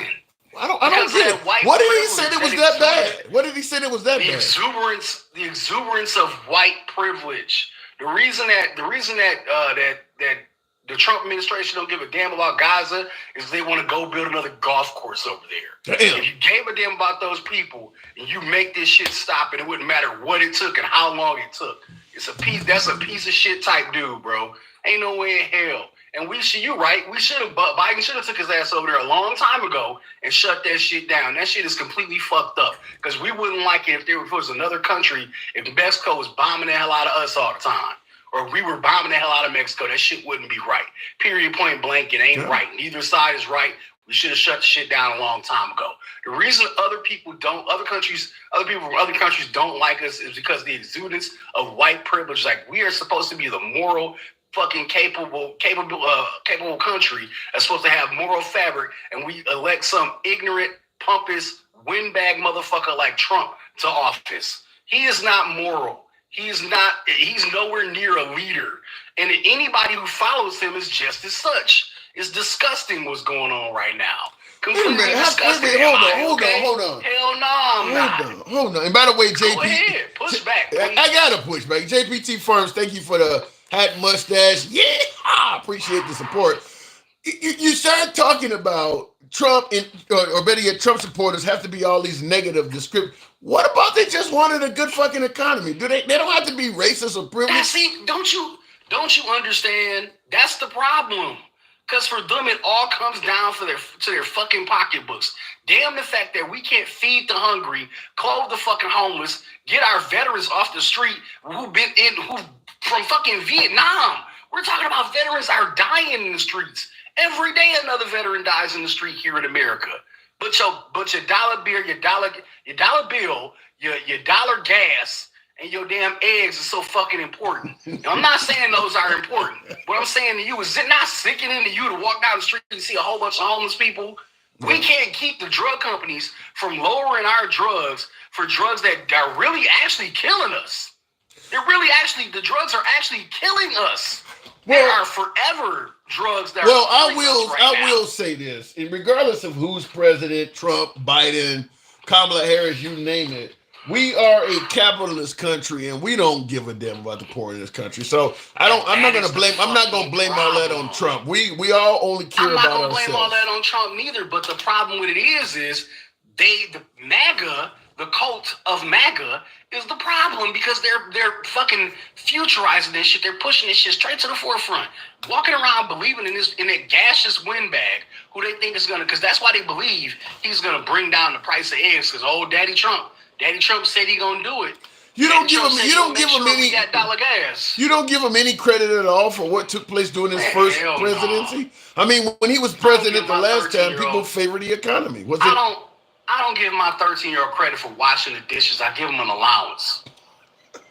I don't get paid to work every day. I get what's called a paycheck. True. He's not my God. You just showed a picture. You showing a picture right now. My man standing in front of a church holding the Bible backwards and upside down. And they praise him like he's Orange Jesus.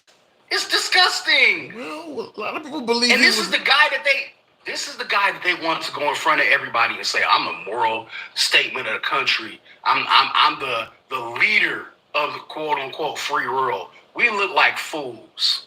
Every time he go out there and say something, we look like a bunch of damn dummies. And that's how they're going to remember us. History is going to show us as the race, the generation of people who somehow let some gaseous windbag of a person sit in the Oval Office and take over America and run it straight into the fucking ground. Now I hear now while you're talking, Damien H in the comments says TDS, talking about Trump derangement syndrome, says you're disgusting. Okay. See what you did to this call. What did I do to the caller? He says, see what you did to the caller. What did I do? No, he didn't do it.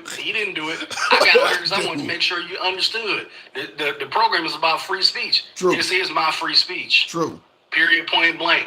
Yeah, and Trump was to call me to his office. If Trump was to call me to his office tomorrow, I'd say the same thing right to his old orange ass face. You wouldn't, and especially I see with that fucked up haircut. And I see Bandito favorite. Bandito says caller is absolutely correct. You wouldn't respect the office, though. You gonna say that to the president of the United States? Huh? Why? Why do we gotta respect the office? The office don't respect himself. You know what you're talking about? Look, wait, no. The office didn't respect the office before he became the office. The office didn't respect the office after he became the office. Hell, the office has ran on disrespecting the fucking offense. The office. Are you kidding me? That's a good pushback. Down the escalator, he has been dogging Obama. Yeah, that's a good pushback. He dogged Hillary. He dogged Biden. Yeah, I gotta say, I can't argue with that. That's a good pushback. Trump has not respected the office of president when other people were in the office either. So yeah. Shit. But I will say this: when you talked about speaking to Trump like that in his face, it reminded me of a video that was once floating around featuring. It was a MAGA supporter, a Trump supporter. He was wearing a MAGA hat. And Biden was willing to talk to the guy and even put the MAGA hat on and sign it for the guy. And that guy was just trashing Biden, calling him sleepy. And I mean, just treated him like an asshole. Like the president of the United States is willing to sign your hat, which increases the value of it significantly. Can you imagine having a MAGA hat that's signed by Biden? Historically, how much that would be worth? I mean, this guy's doing all this for you, and you treating him like shit. I'm like, wow. Well, see, and on the flip side of that, if I had a MAGA hat signed by Trump, I'd probably burn it. No. Yes. I'd throw it in a trash basket and burn it. Matter of fact, I would burn it in front of Trump to make sure he knew. Why do you hate him so much? That's what I feel about. Why do you hate him? It's so not much? that I hate him. You have to understand. I came up through the Reagan years. I grew up through that, bro. It sounds like hate to me. That shit? You telling me you don't hate Trump? That shit? You don't hate Trump? No, I don't hate him. I hate what he stands for. He stands for Kens and Karens all over the world. Kens, I know what a Karen is. What is a Ken? Is just a male version of it? That's right. Because that's what he is, a Ken. A male Karen walking around in a diaper talking shit. What makes you suggest that Trump stands for Karens? What has he done to make you say that? You don't see anything. What else is he doing? I'm confused. What else are you seeing? Him bullying these people him bullying those two countries, Mexico and Canada, in the quote unquote lowering their rates. Him trying to bully Panama into quote unquote lowering their rates for the ships coming through. That's some Karen shit. I want to speak to the manager. That's all I heard. What if the things he's promising though leads to cheaper goods and services for us Americans? You want a good economy, right? You know what I want? I want the country to be ran like it's supposed to be ran. If that means he does that, if that means we return to establishment politics where I don't have to worry about my president being on Twitter. I don't have to worry about my president being part of an echelon society that's trying to take over the damn world. I don't have to worry about my president saying some of the dumbest shit I've ever heard on TV. I don't have to worry about my president constantly being on TV and tweeting things all the time. Then that would be fine. But that's not what's happening. But wait a minute. I would tell you this. As much as Trump get online and say ridiculous shit or inflammatory shit, I'll tell you, one of the reasons why he got reelected and won is likely because people do favor a politician that gets out there and talks to the people, even if he ain't always telling the truth. The fact is, unlike Biden, Trump held rallies even while he was president. He's all on social media. Everybody from Rogan on down, he gets out there and he talks to the people. Is that not something you would want from a leader to come out and talk to us? Well, let's see here. It depends, because that first statement you made, even when he's not telling the truth, Trump does 95% lies and 5% truth. 95%? You really think he's that dishonest? Hell yeah. Damn. I didn't know that woman. Wait, hold on. I didn't know that woman. No, I knew her. Wait, I didn't know that woman. I didn't know we didn't sign an NDA. Yeah, we signed an NDA. No, I didn't sign no NDA. Well, yeah, I did sign an NDA. You can drink bleach. You can. He didn't say that. He did not say the bleach thing. Yeah, the fuck he did. No, say he you did. can drink bleach. Yes, he did. No, he questioned. No, stop playing. He said he didn't say that. Drink bleach. No, he did not. Come on, man. I can play it for you, King. He talked about disinfectant. First of all, he never even used the word bleach at all. He said disinfectant. The idea that he would tell us to inject disinfectants is completely disgusting. Well, if you don't know what you're talking about, let the person who does know what they're talking about talk. You should not be up on stage running your mouth about some shit that you don't know about. That's like me running my mouth about less than 3 years. Probably we know almost nothing about. Well, he just merely questioned whether it might be effective, and he was just trying to say to people. He wanted to know if. Ain't that a question he could ask his advisors? Yeah, but he wanted to let the people know in public that he was trying to. No. You just answered the question. That was a yes or no question?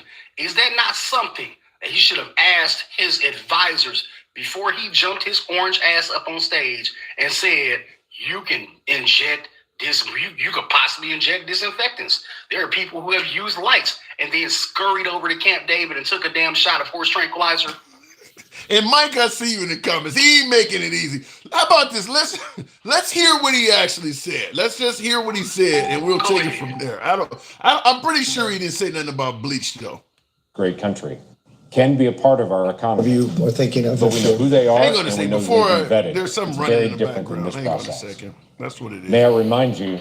Okay. All right. He didn't say. I don't believe he said anything about bleach though. But I'll play it and we'll listen to it.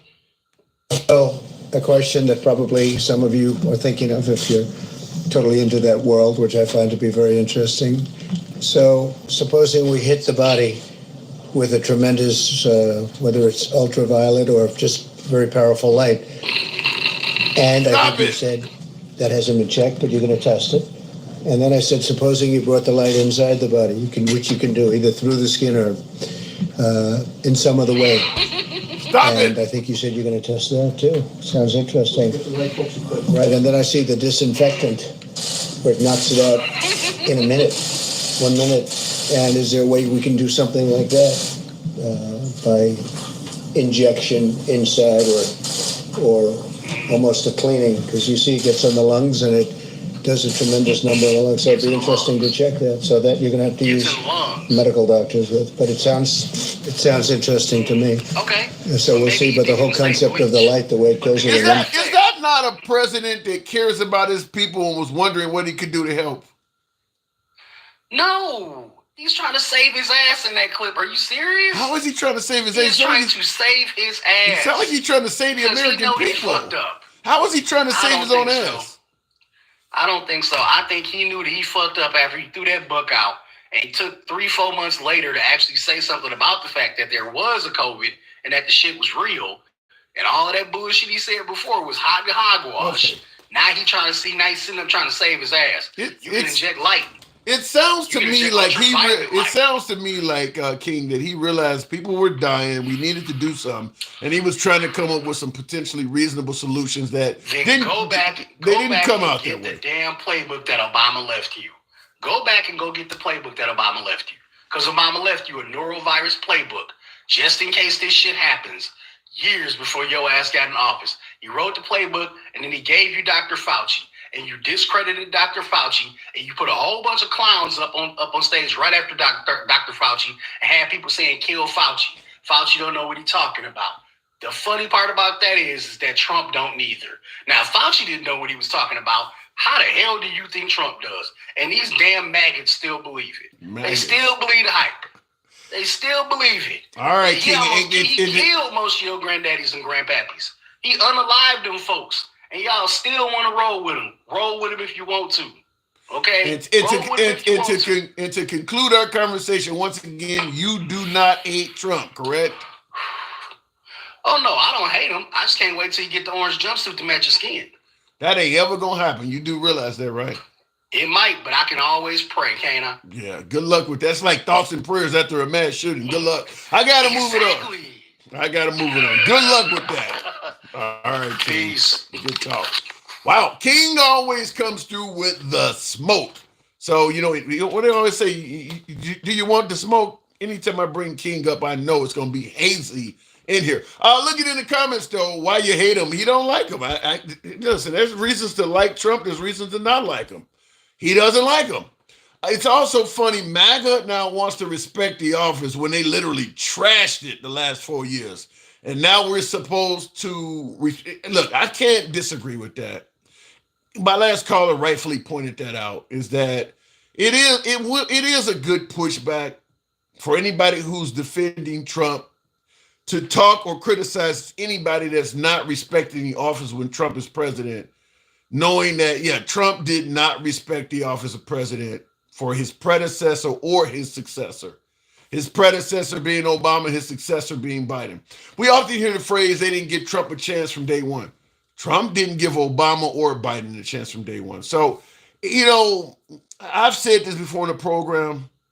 It is one of the things I've observed and seen is that it is true that a lot of things that Trump accused people of doing to him, if you look in his past, he's done that same thing or something similar like that to somebody else. So, karma, I don't know. Maybe because weaponized justice system, for instance. Or Biden was trying to lock him up. Well, he was making fun and indicated he was going to lock up Hillary Clinton. And his supporters were in favor of that. Just like they're in favor of him talking about potentially locking up people now. But when it was happening to him, it was wrong. So I do agree that a lot of things that Trump suggests that were wrongfully done to him, he has a past of doing that to somebody else. So an obese transformer, and when he say transformer, he means transgender community. This is Ed. Ed never disappoints. He says, so an obese transformer, bad mental and physical health, being in charge of public health doesn't make us look like dummies. And they talk bad about RFK. Well, you're basically, so an obese transgender, he calls them transformers. This isn't exactly Optimus Prime. I don't know, okay, if the individual that's in charge of mental health is transgender, I don't know what that has to do with it. But Ed G's point is, if you are transgender, you are mentally ill. A lot of folks on the right believe that if you are transgender, some people even believe being gay is a mental illness. So I don't submit to that theory. I don't believe that, but I do understand the argument where he's making, because I've heard people say this before. So he says that, so if an obese transformer, bad mental and physical health, being in charge of public health doesn't make us look like dummies, then, so in other words, if you're willing to promote a transgender individual, which he believes simply having that means you're mentally ill and you're physically unhealthy because you're obese, if you're willing to put that person in charge of public health, how the hell can you complain about RFK? That's what he's saying. I'll leave it at that. I know probably half of my audience, I probably got a lot of people in the audience that agree with him on that. I don't believe that a transgender person is mentally ill. I don't buy into that notion, but a lot of people do. So I'll leave it at that. What's it? Call the alphabet bunch. Is that what you LGBTQ, they call them the alphabet? Okay, all right. Trans is expressionary. It's like religion is expressionary. One is proven by science, the other is mythology. Which one is proven by science and which one is mythology? I don't think religion is proven by science. I guess you're saying that's mythology, and transgender is proven by science. I'd like to clear that up, Joseph. Let me know. Let me go back to the box. I heard a leprechaun riding a unicorn set the fires.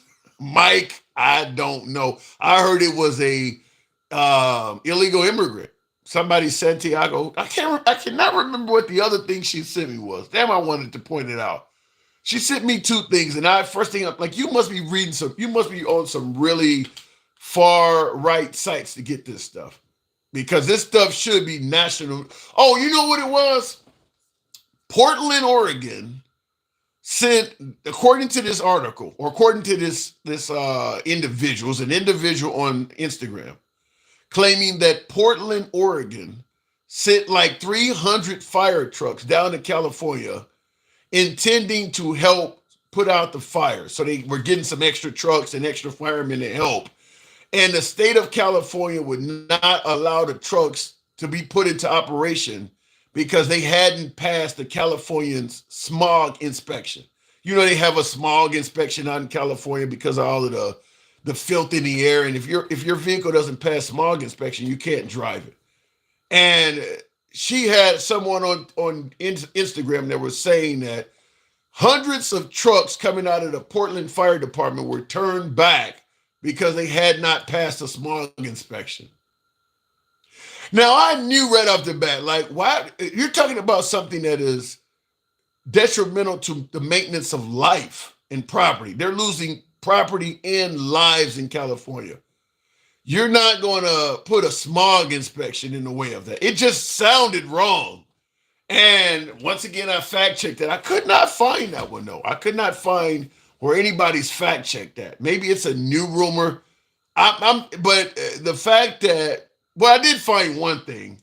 I did find an article where the fire marshal of Portland came out and said that ain't true.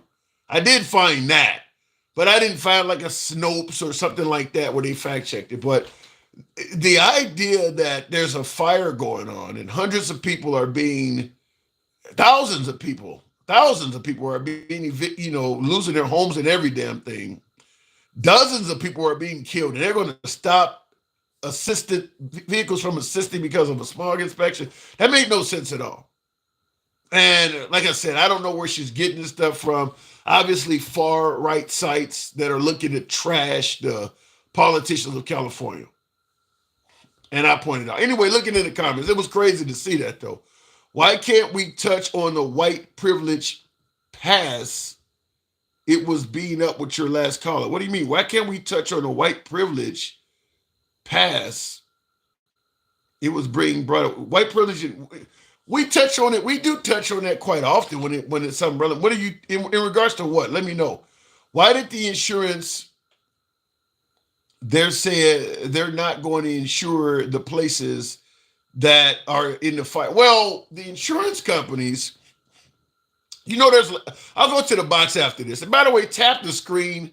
Can we get the 25,000 on the likes? Might be a bit much to ask this late, but tap the screen, get the likes up. And smash that like button on YouTube. If you guys enjoy this type of dialogue, we do this Monday through Friday for my newer viewers. Feel free to drop your boy a subscription.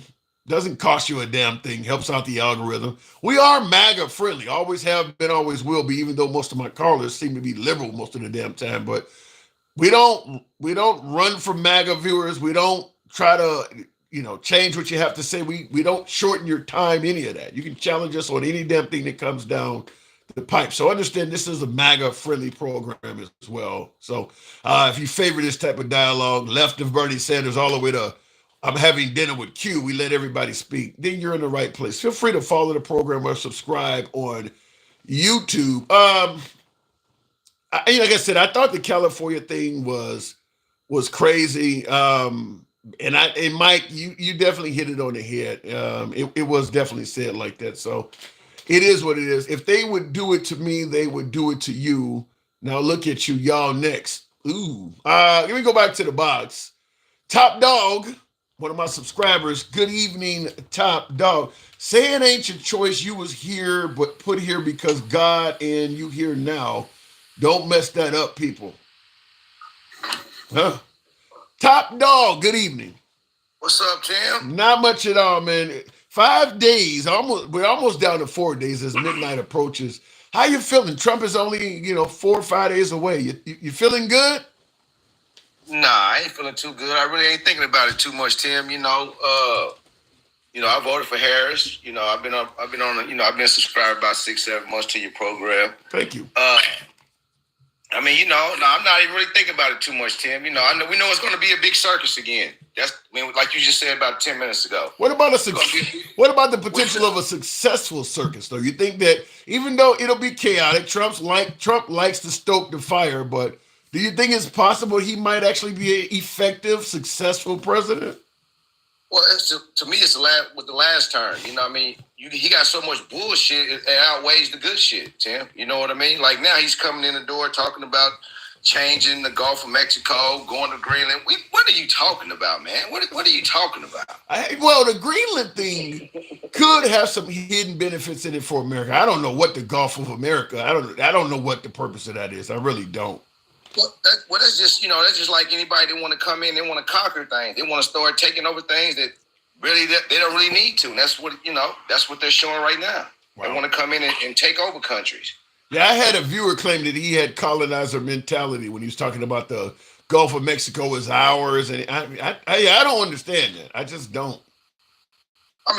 Like the caller said, I agree with the caller 100% on that. That's what I'm thinking. What are you talking about taking over Greenland, or even trying to take Greenland, or even, like I said, just what are we talking about here, Tim?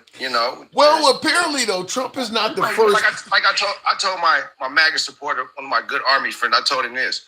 Why are we not talking about taking care of the veterans? Let's get the money out of Ukraine. You guys cried about Ukraine, right? All the money about going, to Ukraine.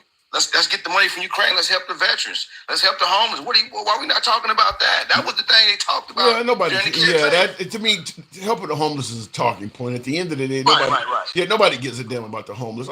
In the comments, Craig Halpin says conquer. It's simply renaming it. In regards to the Gulf, we're not conquering it. We're renaming it. Well, Trump did say it's ours though. So he did say something that sounds more like conquering. He said the Gulf is ours. And also too, even just renaming it, how much money does it cost to do that? There are ships and maps and shops and docks. Everything is named the Gulf. The Gulf of Mexico is written everywhere. What would be the goal? What would be the purpose of renaming it?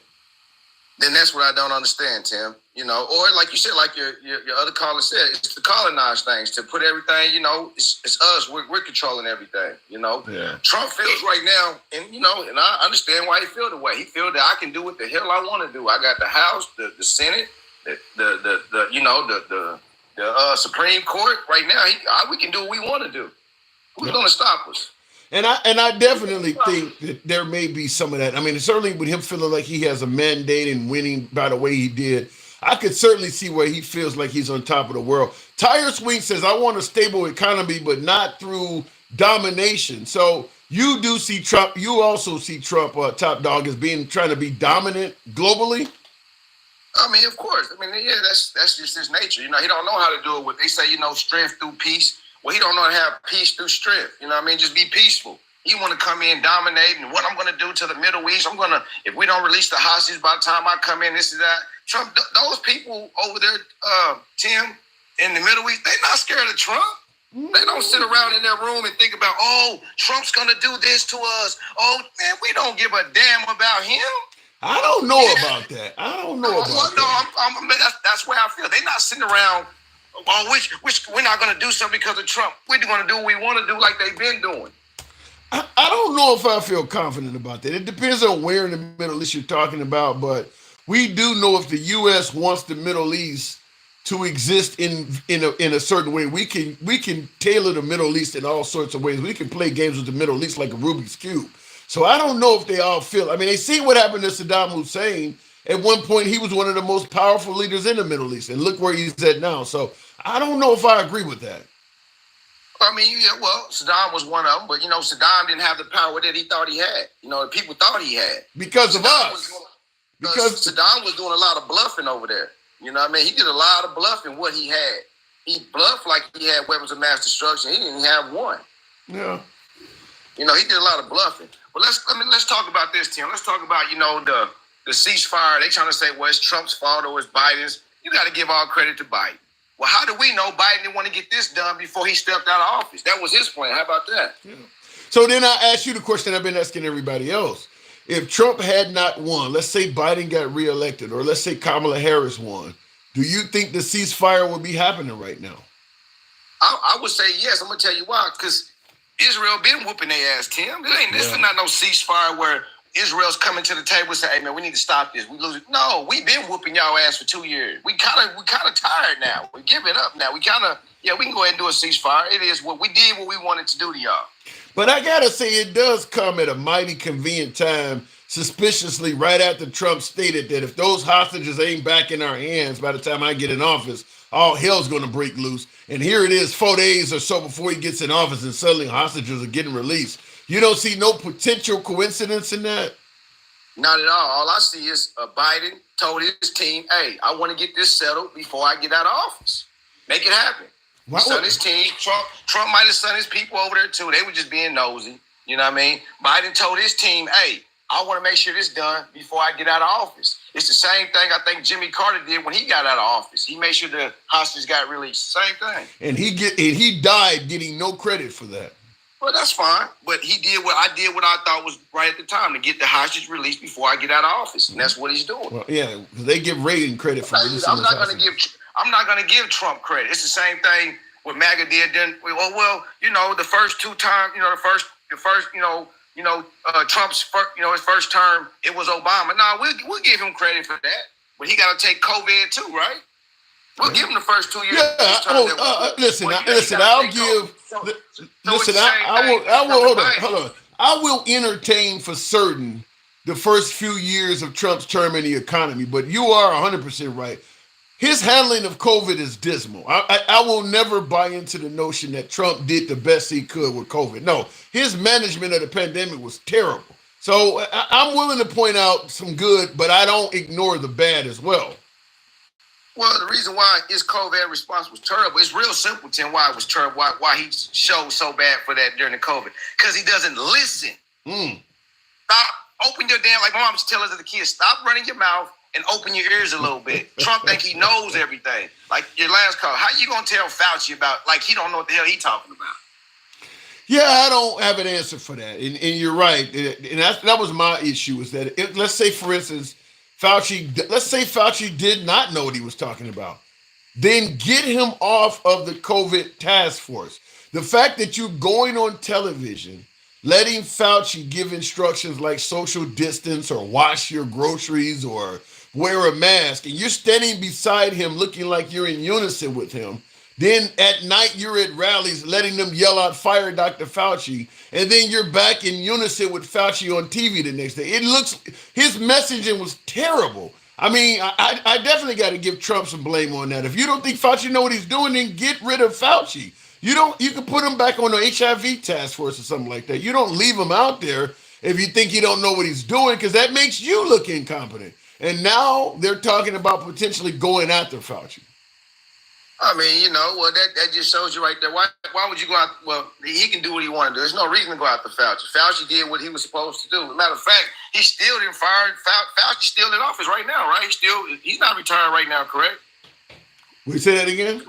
What is Fauci now? He's not retired right now, is he? I think he's about to leave. I mean, Fauci's like 80 something though. He ain't gonna be around. That's what I'm saying. Yeah. If he was so bad, somebody would have fired him by now, Tim. I don't think they can. I don't think you can. I don't think Trump had the ability to fire him. Well, That's why I say reappoint him. No, Tim. Hold on, Tim. When you're the president of the United States, he probably cannot fire him directly, but he can put so much pressure over there where Fauci's going to leave or put him over AIDS, HIV, or something like that. That's what I said. That's what I said. Yeah, that's what I said. Put him over the HIV task force or something like that. He could have taken him off of COVID. There's no reason to be on TV with this dude, letting him give instructions to the American people if you don't think he know what he's doing. And oddly enough, MAGA doesn't give Trump any backlash at all for what looks like terrible mismanagement. If this guy don't know what he's doing, then you gotta hold Trump accountable for letting him be on TV all this. And being on TV with him, by the way. I mean, there's no excuse for that. Well, the reason why he didn't let him go, why Trump didn't let him go, because Trump didn't have nothing better. He didn't have nothing better to replace him. That's why he didn't get rid of his ass. Use Ben Carson. I mean, serious. What? You got Ben Carson over housing and urban development. Let him do something medically related. Well, you know how Trump's look at black men. He don't look at black men as very intelligent like that. Like he told Byron Donalds. Well, yeah, Byron Donalds. Oh, he's one of the good ones down there. Yeah, he's one of the good ones. Yeah, he's one of the good ones over there. Yeah, he's one of the good ones. You really think that Trump looks down on black people? Well, look at his cabinet right now. You tell me, look at his cabinet right now. People he's nominated. It's a little flesh colored, yeah. No, it ain't no flesh colored nothing, Tim. Look at it. Ain't no flesh. It ain't none of that. You know why he haven't hired any black people? Because he feel like blacks they're not qualified enough. I mean, and that's the way he feel. Well, I mean, there's not a lot of. Hold on, let me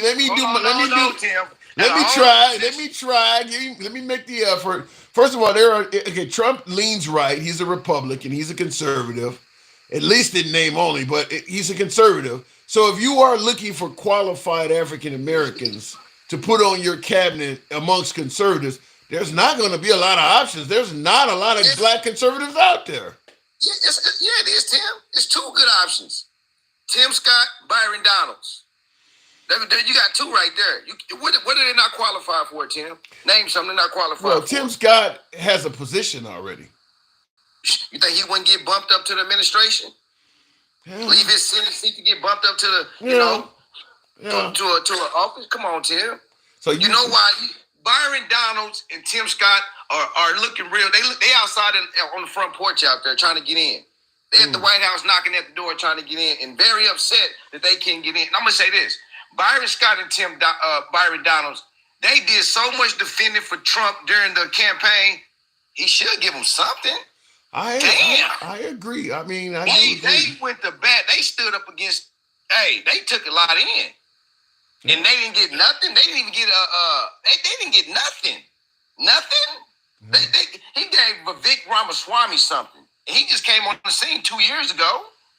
Yeah. I do agree that he should have certainly gave him a little bit more acknowledgement than he did. I don't have any defense for that. I mean, like, You know why, Tim? I don't know why. Tell me why. Tell me what I'm Look at missing. their skin tone. Their skin tone. That's why you don't have any blacks in his administration right now. I think he nominated one guy for Secretary of Housing, HUD or something. Some guy from Texas, I believe, he nominated. Well, let me give you what Chad has said in the comments. Chad disagrees. Chad says that's untrue. Scarlett, he says I'm MAGA and I love everyone. I also support Biden, even though I didn't vote for him, because he is our president. It's not all hate over here. So he's disagreeing with you that MAGA has this issue with black folks and people of color. Well, I'm not going to say the voters. I'm talking about the administration. Okay. I'm not going to say the voters are racist, which we already kind of, you know how we lean. Not all of them. We know where they lean. The racist ones, we know what side they lean on. I'm not going to say that. But the administration, they know what they doing up there. We stacking the deck with our people. We know what we doing. Mm. We know what we doing. So if you believe they're stacking the deck and things like that, do you think that people of color will be negatively affected in any way, shape, or form from the Trump administration? Yeah, I believe that it's reminding me going back to the George Floyd era. It's gonna go back to this, the racism starting to come back out again. The same thing, the same thing we try to get away from with Trump. He's bringing it all back again. Now he's doing it now because he have no repercussions. I have nobody I have to listen to. So now when the Democrats, I'm a Democrat. When they come with this, Trump's doing this, I'm like Bill Maher. I don't want to hear that shit. Trump's doing this. I don't want to hear it. You guys did all this shit, and this man still made it up there. So anything the Democrats talk about, we're going to get him on this, I don't want to hear that shit. So your point is, hey, you voted for him. This is what you get. Oh, yeah, you damn right. You damn right. This is what y'all wanted. Y'all seen the difference. Y'all wanted this guy right here. You guys wanted to go back. Like he said, make America great again, which is going back. Okay, well, this is what you finna deal with. Okay, once again, like I'm explaining to you, I told my partner, Tim, I'm here in Oklahoma City. Gas prices is cheap right now. Yeah. Diesel under like $3 right now. So what is Trump going to do different? He's going to lower the gas prices? Probably not. Lower the food prices? Probably not. He said $2. He's going to get gas down to $2. Shit, they're already down to $2, Tim. What are you talking about? $2 a gallon, really? It's in the $2. I'm not going to say it's actually $2 on the money. I'm expecting $2,000 with Trump. Oh shit! Come on, Tim. He fools you. You drinking the Kool-Aid too, huh, Tim? No. I'm just simply saying the man ran on bringing down gas prices and the price of groceries and shit like that, and the price of eggs. Either you do it or you failed. I don't want to hear any excuse. Either he does it or he does not. And he's already walking it back now, saying that he might not be able to change things than he thought he was going to be able to do. Well, I'm gonna tell you, me personally. If he does it, I'm going to be on here singing the praises of Trump. If he does not, I'm going to be criticizing him. That's how I started the live criticizing Biden 3 years ago. I'm going to be criticizing him. If he's fair, I don't want to hear the excuses. Either you do what you promised or you don't. I mean, as simple as that. The excuses ain't going to make it. Hey, well, this is what Trump has in his favor. Hey, this is my second term. So if I don't get it done, guess what? Hey, I tried. Well, yeah, but it's a little bit more. It's a little bit more than that. If he starts failing, first of all, he could get trounced in the midterms. He's had experience of losing in the midterms. So his second half of his term could suck. If he loses in the midterms in the Senate and Congress, or one or the other goes blue, the remaining 2 years, he ain't gonna get hardly anything done. They may stop the wall in the middle of it being built. So he needs to deliver. All of this shit about you only got to worry about one term. No, you need to do what you promised, because there is a midterm in the middle of this shit. I mean, yeah, that's true. But I don't think he's worried about the midterm, Tim. I think he's riding out the next 4 years. I'm good. I can do what I want to do these next 4 years. Well, if it passes, it passes. If it don't, it don't. Because at the end of the day, guess what? I'm good. Well, he is a free man, so there is some validity to what you said. I got to move it on, but yeah, he is good for all sakes and purposes. Okay, thank you, Tim. We'll talk tomorrow. Hey, Tim, ask you a question real quick. Sure. Why'd you stop doing your lives around like 1 p.m.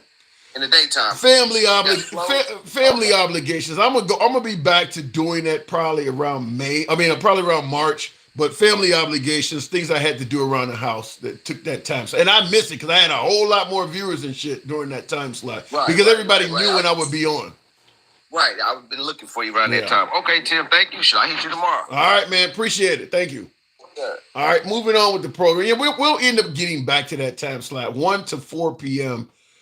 Monday through Friday is when we, for a few years we did that, and then I had a family obligation kick in, so I'm trying to get that time slot back in a couple of months.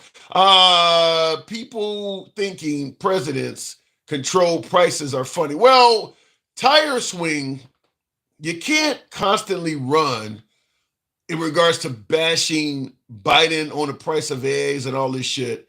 And then once the helm is placed in Trump's hands, well, you know, presidents don't really control pricing. You've ran a campaign for years bashing Biden for the cost of eggs and all this shit. So clearly you're indicating that he is the reason you're paying so much for groceries. He is the reason people voted for Trump, because Trump indicated he could bring down the price of groceries. Now that it's time for Trump to put up a shut up, well, you know, I'm really not the one that brings down groceries. No, you're not going to be able to use that shit. You're not going to be able to use that. You ran on doing this. Just like Trump ran on bringing down inner city crime. He can't do that, but he did run on it. I want to say this, because I get this from a lot of my MAGA viewers, suggesting that you as a voter should be smart enough to know what a president can and cannot do. Like when he promised to give police immunity. Well, you can't do that. You should be smart enough to know. Two things. First of all, when Beto O'Rourke said, "You're damn right, I'm going to take away your AR-15s," I didn't hear the right saying, well, you know, a governor can't take away the Second Amendment. No, you held him accountable for it. Whether he can or cannot do it doesn't matter. It's in his heart to do it. So if it comes up for a vote, you know what side of the aisle he's going to be on. That was enough not to vote for Beto O'Rourke. Well, if Trump is talking about doing something that you don't like, even if he can or cannot, you know it's in his heart to do it. That's it. Oh, and then secondary, for folks who say, well, you should be savvy enough to know what a president can and cannot do, my pushback is always, why doesn't he know what he can and cannot do? If I should know he can't do it, shouldn't he also? I mean, at the end of the day, he's running for the office. Why is he making promises to do things that you're claiming he can't do? Does he not know the scope of his own office? And then, of course, the conversation usually ends around there. But I'm just simply saying that I don't see anything wrong with holding a politician accountable for the worst that's coming out of their mouth, even if they can't do it. If the president, mayor, governor, if they say they're going to do something, you don't get to excuse, in my opinion, you shouldn't be excused simply because you can't do it. At the very least, you should be held accountable for saying you can do something that you should have knew you couldn't do. So I don't buy it. You ignore it because the person can't do it. He informed us, what is it? He informed us of the armor of the heavens. It protects us. Okay, I don't know where to go with that. Yeah, I'm not MAGA. He can do it. Yeah, well, in regards to bringing down inner city crime, I don't see how the president can do that. Not if you got the guy constantly talking about how much he favors states' rights. Then how are you going to bring down crime in Chicago somewhere? If you're talking about states' rights, I mean, if the governor of Illinois and the mayor of Chicago do not want you interfering with what's going on in their city, and you believe in states' rights, how do you bring down crime in Chicago? We already know that the city of Chicago is not going to be very fond of Trump, period. Trump hasn't said anything but negative shit about Chicago since he's been a politician. They're not going to work with him. So how is he going to promise to bring down inner city crime? I don't think he can do it. I really don't. Real quick in the comments. Half of the time it is a misunderstanding. It's not that we're perfect beings. The intention is always good. You're all more inclined on the demons path. Okay, why is that? Somebody in my comments is constantly talking about demons and shit. All right, let me move it on. I don't know what to do with that. Before I move it on with the program. By the way, tap the screen. I played this yesterday. I did want to play this clip again. This is Bill Maher. I thought some of you folks didn't hear this from yesterday. Bill Maher, of HBO fame, the comedian. Now, he leans left, but he's always criticizing the woke left. You'll see Bill Maher get covered on a whole lot of right-wing platforms. Fox News, Greg Gutfeld talks about him a lot because he often points out the flaws of the far left progressives and the woke left. Here is a clip of Bill Maher being interviewed by his friend Stephen A. Smith on the Stephen A. Smith show. They both go on each other's podcasts, but talking about the fact that people hear him criticizing the left so much, they're starting to think that Bill Maher may be a Republican. I want you to hear Bill Maher's response to that. But I've joined your party. I've joined your party. Yeah, but old school liberal, yes. I mean, that's, I think, what I always was and always will be. As I say in the special, the people who are saying, oh, you're a Republican now. No, I'm not a Republican, and I never will be a Republican for all the reasons I haven't been. They're too religious. They're fiscal hypocrites who think it's awful when America spends money it doesn't have, except when they're in office, and then it's always perfectly okay. They're in denial about racism. They're in denial about the environment. They're always blaming the underprivileged when they should be blaming the overprivileged. And then they added to that shitty mixtape, they don't believe in democracy anymore. And they threw their lot in with a sociopath named Donald Trump, who thinks that elections only count when they win. So they have a sizable lead in being the more threatening party, I think, to this country. But that doesn't mean I'm going to hold my tongue about. So, and he's going to continue talking about the woke left is what he said. MAGA reacts. Now, do you agree with Bill Maher? Did you hear what Bill Maher just said? 99% agree with him. I think he's pretty right on a lot of stuff, except he just got a bone with the Trump where he just hates Trump no matter what. But what about no, you said 99%. What about the notion that he said the Republicans are in denial on climate change, denial on race? They're okay with fiscal spending when it's their turn. They don't believe in elections unless they win. How do you take that? Okay, as far as being denial, the way I see it is we're not in denial about climate change. We just don't think the solutions the Democrats are putting out there are the right ones. I think a good economy will lead to people being more conscious with the environment and upgrading their houses to getting LEDs. Wait a minute, hold on. It's easier to be good on the environment when you have money in your pocket. When Trump was in office, folks were suggesting we had a really good economy and we had money in our pocket. I don't see anybody doing what you're talking about they would do. They didn't do it when Trump was in office the first time. I did. I invested a bunch of money. I changed all my lights to LED. I did. When I had money, first thing I did was upgrade my house and got all the latest and cleanest shit. New fridge that runs better on electricity. New stove that uses half. That's baffling because Trump normally criticizes all of that shit. Windmills cause cancer, and I mean, he criticizes all the stuff you're talking about. Even the light bulbs. No, those solutions suck, but some solutions work. Like LED lights, 100% the way to go. Like if you get an LED instead of a regular light bulb, switch it over. If you still have a regular light bulb, go LED. Didn't Trump Some stuff works. Some stuff is a waste of time. Like wind is a waste of time. Didn't Trump criticize the light bulbs too? No, I don't remember him ever saying anything about light bulbs. Okay, I don't see how. I mean, I think the opposite. Go ahead, say that again.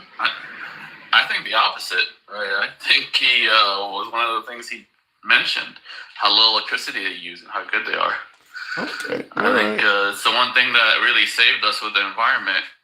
And guess who's going to spend more money on better light bulbs? People with money in their pocket. A light bulb doesn't. A light bulb doesn't cost much. What's up? You don't need a lot of money in your pocket to buy light bulbs. Yeah, but why would you buy a new light bulb when the old one's working fine? Even though the old one costs you triple electricity, it would cost you more than the new light bulb would cost you in electricity. It's just laziness and just being motivated and. You know, when you have money in your pocket, you want to upgrade your house. I brought back the old light bulb. Okay, I want you to hear something. Since we're talking about light bulbs, this is your boy. Huh? How I'm wrong. I don't know if you're wrong or not. I haven't heard this, but it looks like it's worthy of listening to. Here's your boy. I brought back the old light bulb. Better light for much less money if you want it. Right? Little thing. Somebody said, "Oh, sir, don't mention the light bulb." You know, it's hard to make an elegant speech. I'm saying I brought back the light bulb. So the new light bulb costs you 5 times as much, and it makes you look orange. And I was more interested in the orange than I was in the cost. But I'm also approving new dishwashers that give you more water so you can actually wash and rinse your dishes without having to do it 10 times. 4, 5, 6, 7, 8, 9, 10. It's almost over. It's almost over. Anybody have a new dishwasher? I'm sorry for that. I'm sorry for that. It's worthless. We won't talk about toilets, but you know that's okay. And this dude is going to save us money and make people, incentivize people to do things that are in favor of climate change. He sounds like he wants to bring back the 1950s. He wants to give you the option. You can do either way. The option? He's bashing all of the climate change saving devices. He's bashing everything. Again, he says that you have the option to do either. What I said still is fact. Like, when you have money in your pocket, you could care about the environment. When you're broke, environment is not on the list of Why are you going to care about the environment when the president is telling you all the environmental devices are awful? That's not what he said. He says you have the option to either buy the old stuff if you like the old stuff, or buy the new stuff if you prefer the new stuff. He's not talking about options. You got no money in your pocket, you can't buy either. MAGA reacts. He's not talking about options. He's talking about the new shit sucks. About options. He said the new shit. He says they're banning the old shit, and I gave you the option to buy the old shit or the new shit. He didn't say anything about banning the new light bulb. He says now you have the option to buy the old shit or the new shit. Which one does he make? Which one does he make sound like it's better? The old shit or the new shit? He makes it. He's old and he prefers the old shit. But he doesn't say anything bad about the new shit. Okay. Well, he does say bad shit about the new shit. But yet you think this dude... You have the option. That's the important part. But yet you think this dude who is giving speeches like this, once he fixes the economy, people are going to be incentivized to buy energy-saving devices with him talking about all the energy-saving devices are a piece of shit. Again, when you got money in your pocket, you can buy whatever you like. And that's when people care about... People who care about the environment are not poor people. It's people who got money. And anytime I was more conscious of, let me get what's better for the environment, is when I had money in my pocket where I could afford it. I'm not going to replace no light bulb when I'm broke, but I'm going to replace and get that better LED light bulb when I have money in my pocket. Okay. And it is 3 times the price of everything, right? I think they're cheaper. I mean, everything he says about energy saving or modern technology is bad. Before Elon Musk came along, he was trashing the electric car and the lithium batteries the same way he's doing this. In fact, is there any form of alternative energy or energy saving devices that he speaks positively of? We know he talked about windmills, lithium batteries. I don't know what he said about wind, but I bet it ain't positive. I mean, has he favored anything at all that would benefit the environment? Like, I have 2 EVs. I'm thinking about getting a solar roof. That ain't what I'm asking. All that shit. I'm talking about him. What I'm getting to is that there's pros and cons to all these things, and I have EVs, but I think they're bad for the environment. I think my 2 electric cars are horrible for the environment. They're the most wasteful, heaviest, most inefficient things on earth. But we have to invest money into them because they're not going to get better if we don't put money into them. True, and that's the point. You can't compare a modern-day electric vehicle that is in its infancy to a gas-powered fossil fuel vehicle that's had 100 years of R&D behind it. You got to give the e-vehicles a little bit of a chance. I mean, that's like going back and comparing a nice, beautiful cordless phone with a rubber antenna to a big-ass Motorola phone in a bag that when they use the cell phones. I mean, like, get a cell phone a chance to develop a little bit. I mean, if you give e-vehicles a chance to develop, the batteries are going to get lighter, the cars are going to get lighter, the range is going to get longer, but you're comparing it to something that's got 100 years of research and development behind it, and you're expecting it to be there immediately. The difference is Trump's just pointing out these things instead of telling you these things are better than what you have. they're not better, but he's just pointing out the negatives. But any positives? That's all he's doing. Any positives? Like I said, better, or we find something better. I think. Again, I think a good economy will lead to innovation. But I'm asking you. Has Trump said anything positive about any alternative energy or global relation device at all? I mean, he didn't. I don't know. I don't know what to tell you. I don't want a list of things he said like you do. Okay. The reason why I'm asking you that. You make your own decision. Yeah, the reason why I'm asking you that is because if there is money to be set aside to further the research and development of the electric vehicle, as you're talking about, or wind generation, any of this stuff, it's going to come by way of him. And if he's making it clear he hates everything, you're not going to get anything. All he's saying, he's not going to force you to switch, especially when the new shit isn't there yet. He's saying more than that, MAGA. He's saying that he don't like. He's going to get rid of the electric car mandate. I didn't say nothing about him getting electric cars. I didn't say nothing about him getting rid of it. I'm talking about if you want to advance these technologies, you often need global subsidies to help come up with, to invent and test this stuff and make it better. And if you're going to get access to those government subsidies, it's going to be a guy like him that's going to approve the money. But if he's constantly saying negative shit about all this stuff, do you think you're going to get any extra money from him?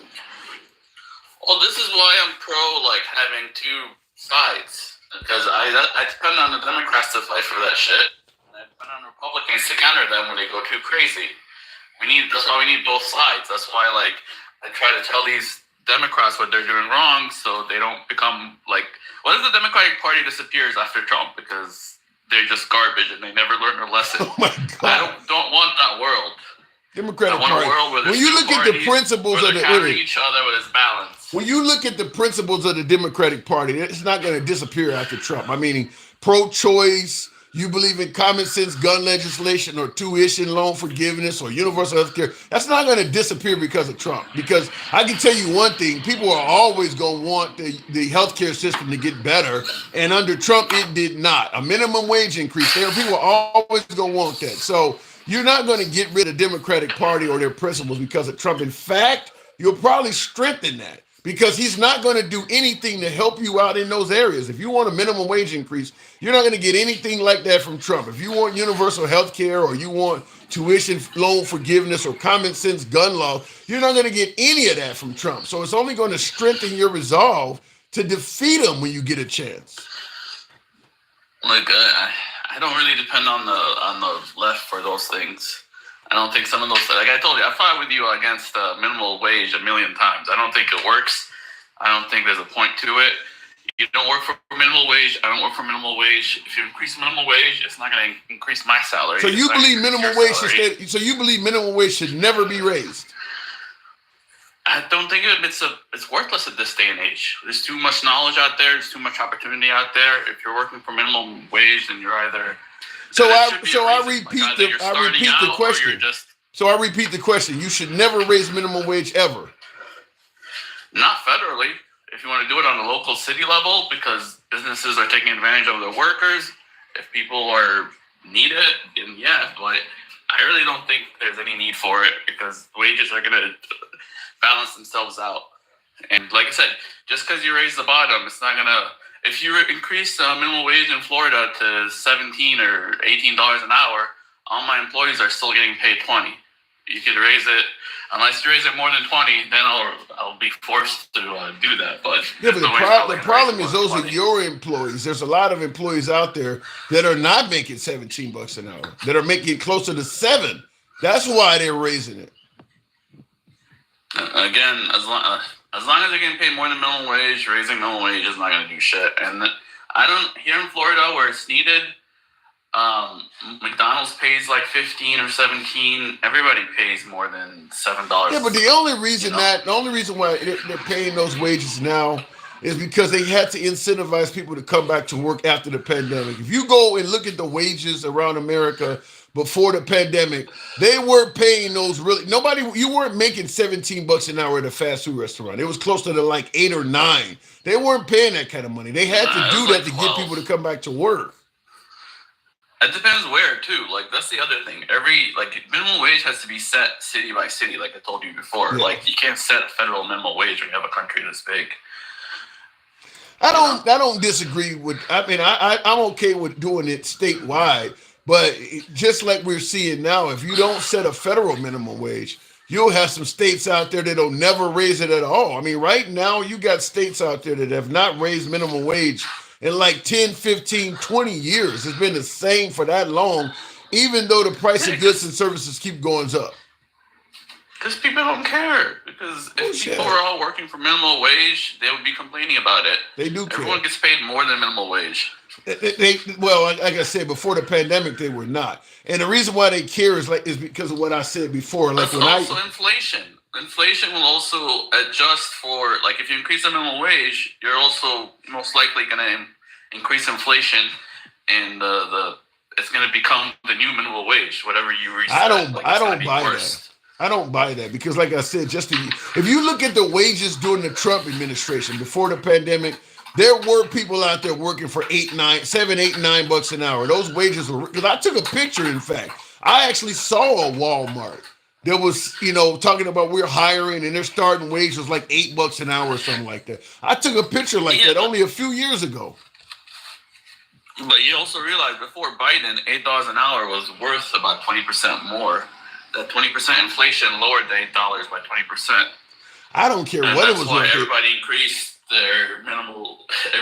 their wages because of inflation too. No, I'll tell you this. Let me tell you this. When I used to work for Burger King back in 1988, I was making $3.80 an hour.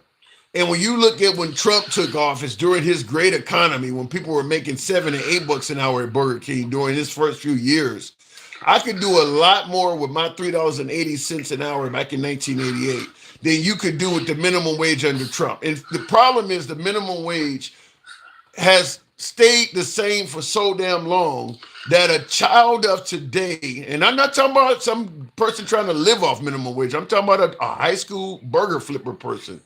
I could buy a lot more at my 16 years of age in 1988 than a person at 16 years of age in 2017 under Trump.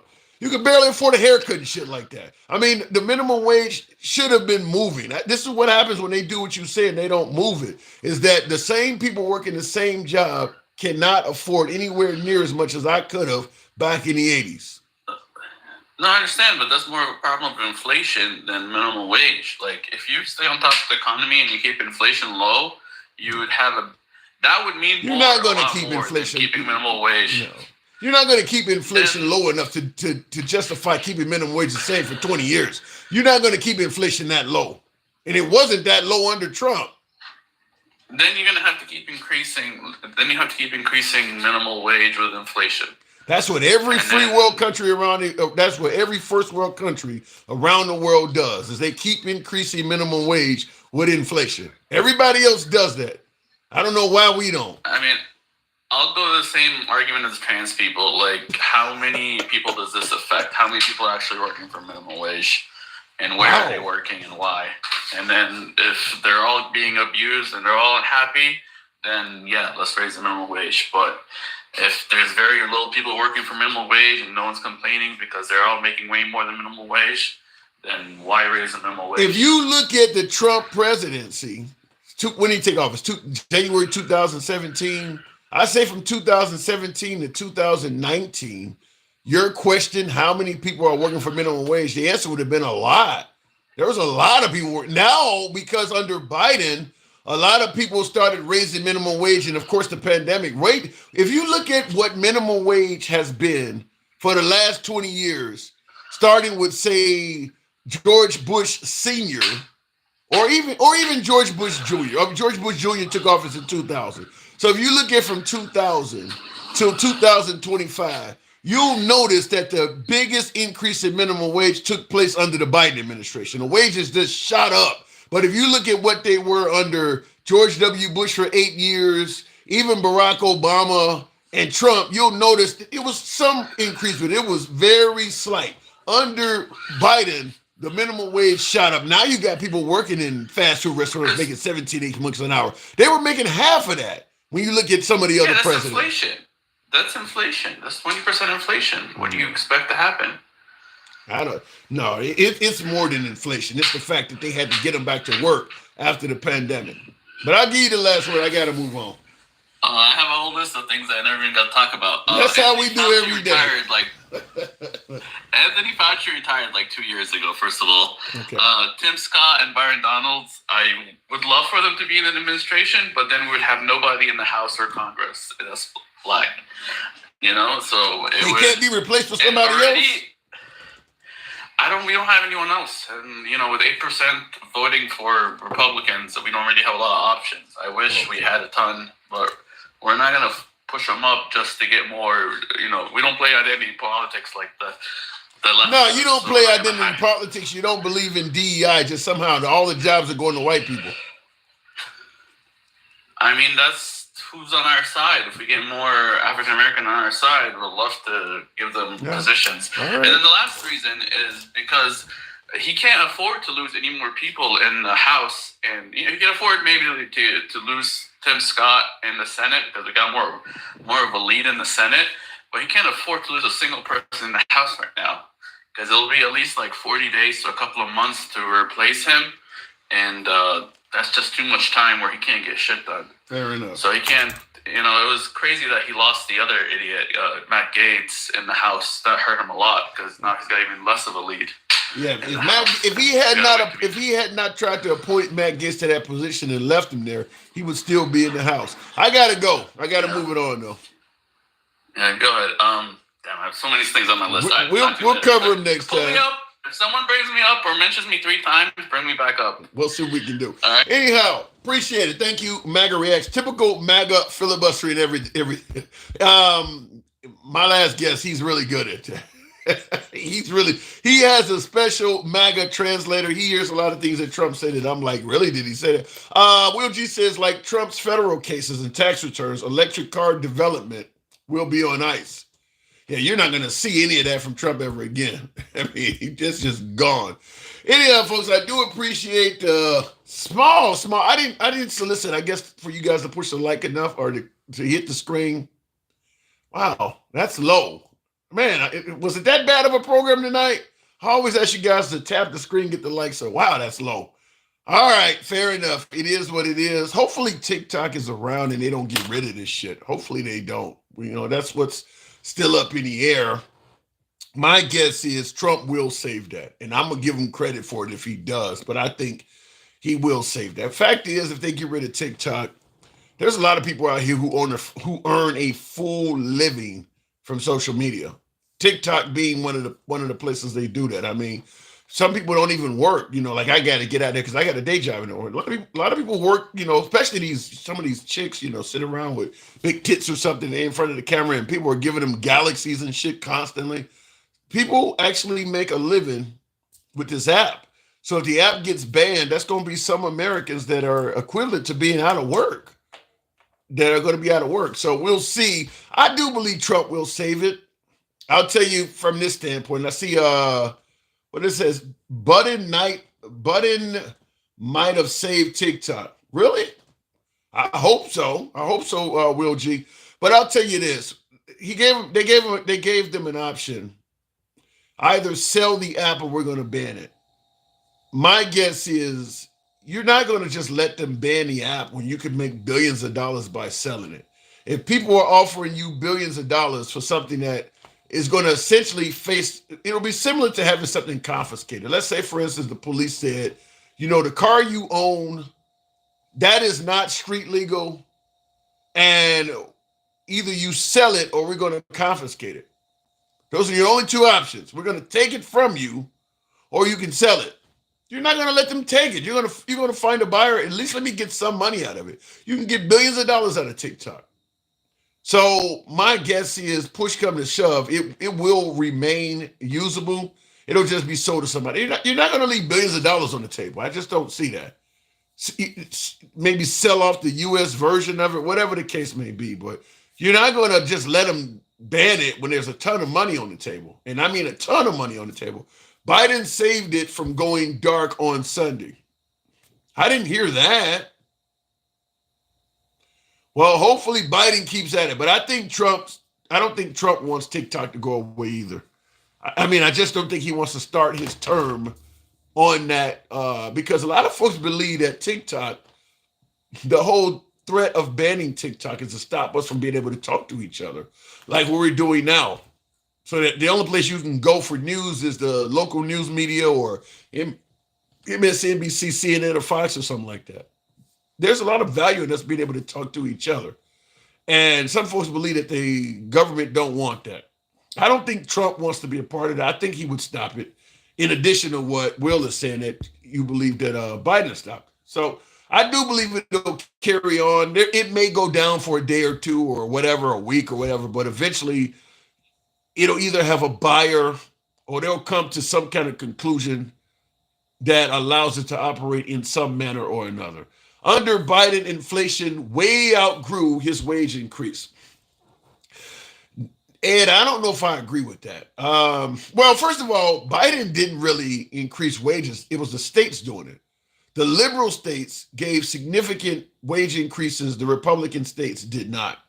States like Washington, where Seattle was located, I think they went up to like $20 an hour. Inflation did not hit that hard under Biden, not to that level, because if you notice under Biden, if you graph the prices of goods and services under Biden, it's going to be like a hill of sorts. It went up, but it's come down somewhat. It ain't down where it was when he took office. But as one of my callers pointed out, the average price for gas now is under $3. It's not like you're paying $7 or $8 a gallon for gas. Trump brags about $2 gas. Gas is only $2 and some cents under Biden. Yeah, the price of eggs costs a little bit, but I mean, shit, what are you doing? Going out buying 100 eggs every day? I mean, for the most part, the price of groceries, 20, 30% increase, maybe. The price of wages have damn near, I mean, the value of minimum wage has damn near doubled in some states. So when you say that under Biden, inflation way outgrew his wage increase, I don't think that's true. I actually don't think that's true. For, like I said, the liberal states, most liberal states, when Biden took office, $12 an hour or less was the minimum wage in most states. Even in the liberal states, you'd be lucky to find a minimum wage of $12 an hour. Now you got some states as high as 20. I don't know what to say about the Bible Belt states where the minimum wage is still under $8 an hour. I mean, look, it is cheaper to live in some of those states, but it ain't that much fucking cheaper. But in the liberal states, minimum wages went up a lot. So, like I said, the price of goods and services went up 10, 20, 30% under Biden. Wages went up a lot more than that. So I don't know if I totally agree with that. Certainly at the minimum wage level. Now, if you work for, you're a factory worker or some construction guy making 70 grand a year. No, your wages didn't increase like that. But the burger flipper folks, their wages went up a lot. Their wages, I mean, you're not working in any liberal state now making $10 an hour. All of their jobs. You can work in Alabama somewhere like that and still make $10 an hour. You work in a liberal state, they ain't paying like that. Only time inflation was worse was after the stock crash of 2008 during Obama. Obama wasn't in office in 2008, Novel Dragon. Obama took office in January 2009. That crash happened under Bush, which some cite as a reason why you got Obama.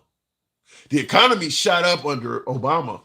If you look at what the American economy was like when Obama became president in January of 2009 and what it was like when he handed it over to Trump in January of 2017, it was significantly better. Obama got a bad economy from Bush and he improved it. He definitely improved it. Now, Trump's economy that he got from Obama, if you actually graph the economy on Trump, it appears to have gotten worse because of the pandemic at the end of Trump's term. When we give Trump credit for a good economy, we tend to give him a pass on what happened during the pandemic. So we'll leave it at that. But if you were to graph Trump's economy, it doesn't continue going up. Once the COVID took place in 2020, the last year of his term, it got much, much worse. So, real quick before I move it on here, you probably got less TikTok hearts because chat. Oh, okay. I started at Mina. I just realized somebody else told me that. Sub only. TikTok was laughing as versus YouTube. TikTok was lagging. Really? Why did somebody tell me that? Because I got TikTok on my 5G wireless. Sometimes when I'm indoors, it screws up. If somebody had told me it was lagging, I would have switched over to Wi-Fi. I didn't think I was having any problems because all the callers came on and they were fine with it. So, but thank you for letting me know that, Mina. Real quick before I move on. I didn't know that, though. I did not. Everything else on Wi-Fi, both of my YouTube platforms are on Wi-Fi. I could have switched over to TikTok. But nevertheless, appreciate you folks coming through as always.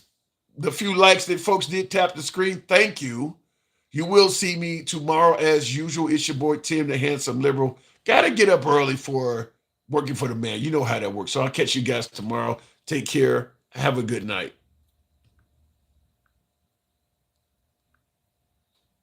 And I don't know what I just hit on there, but real quick in the comments, Timu is also Chinese. MAGA Republican haven't said anything about Timu. Is Timu really a threat to national security, though? I mean, Timu ain't really collecting them. If they take down TikTok, that'll probably represent most of Timu, though, ain't it? Isn't that how most people find out about Timu is through TikTok? It'll probably go down with it, won't it? I mean, you can go on Timu.com or whatever, but chances are they're going to take it down, too. See you tomorrow. Catch you guys.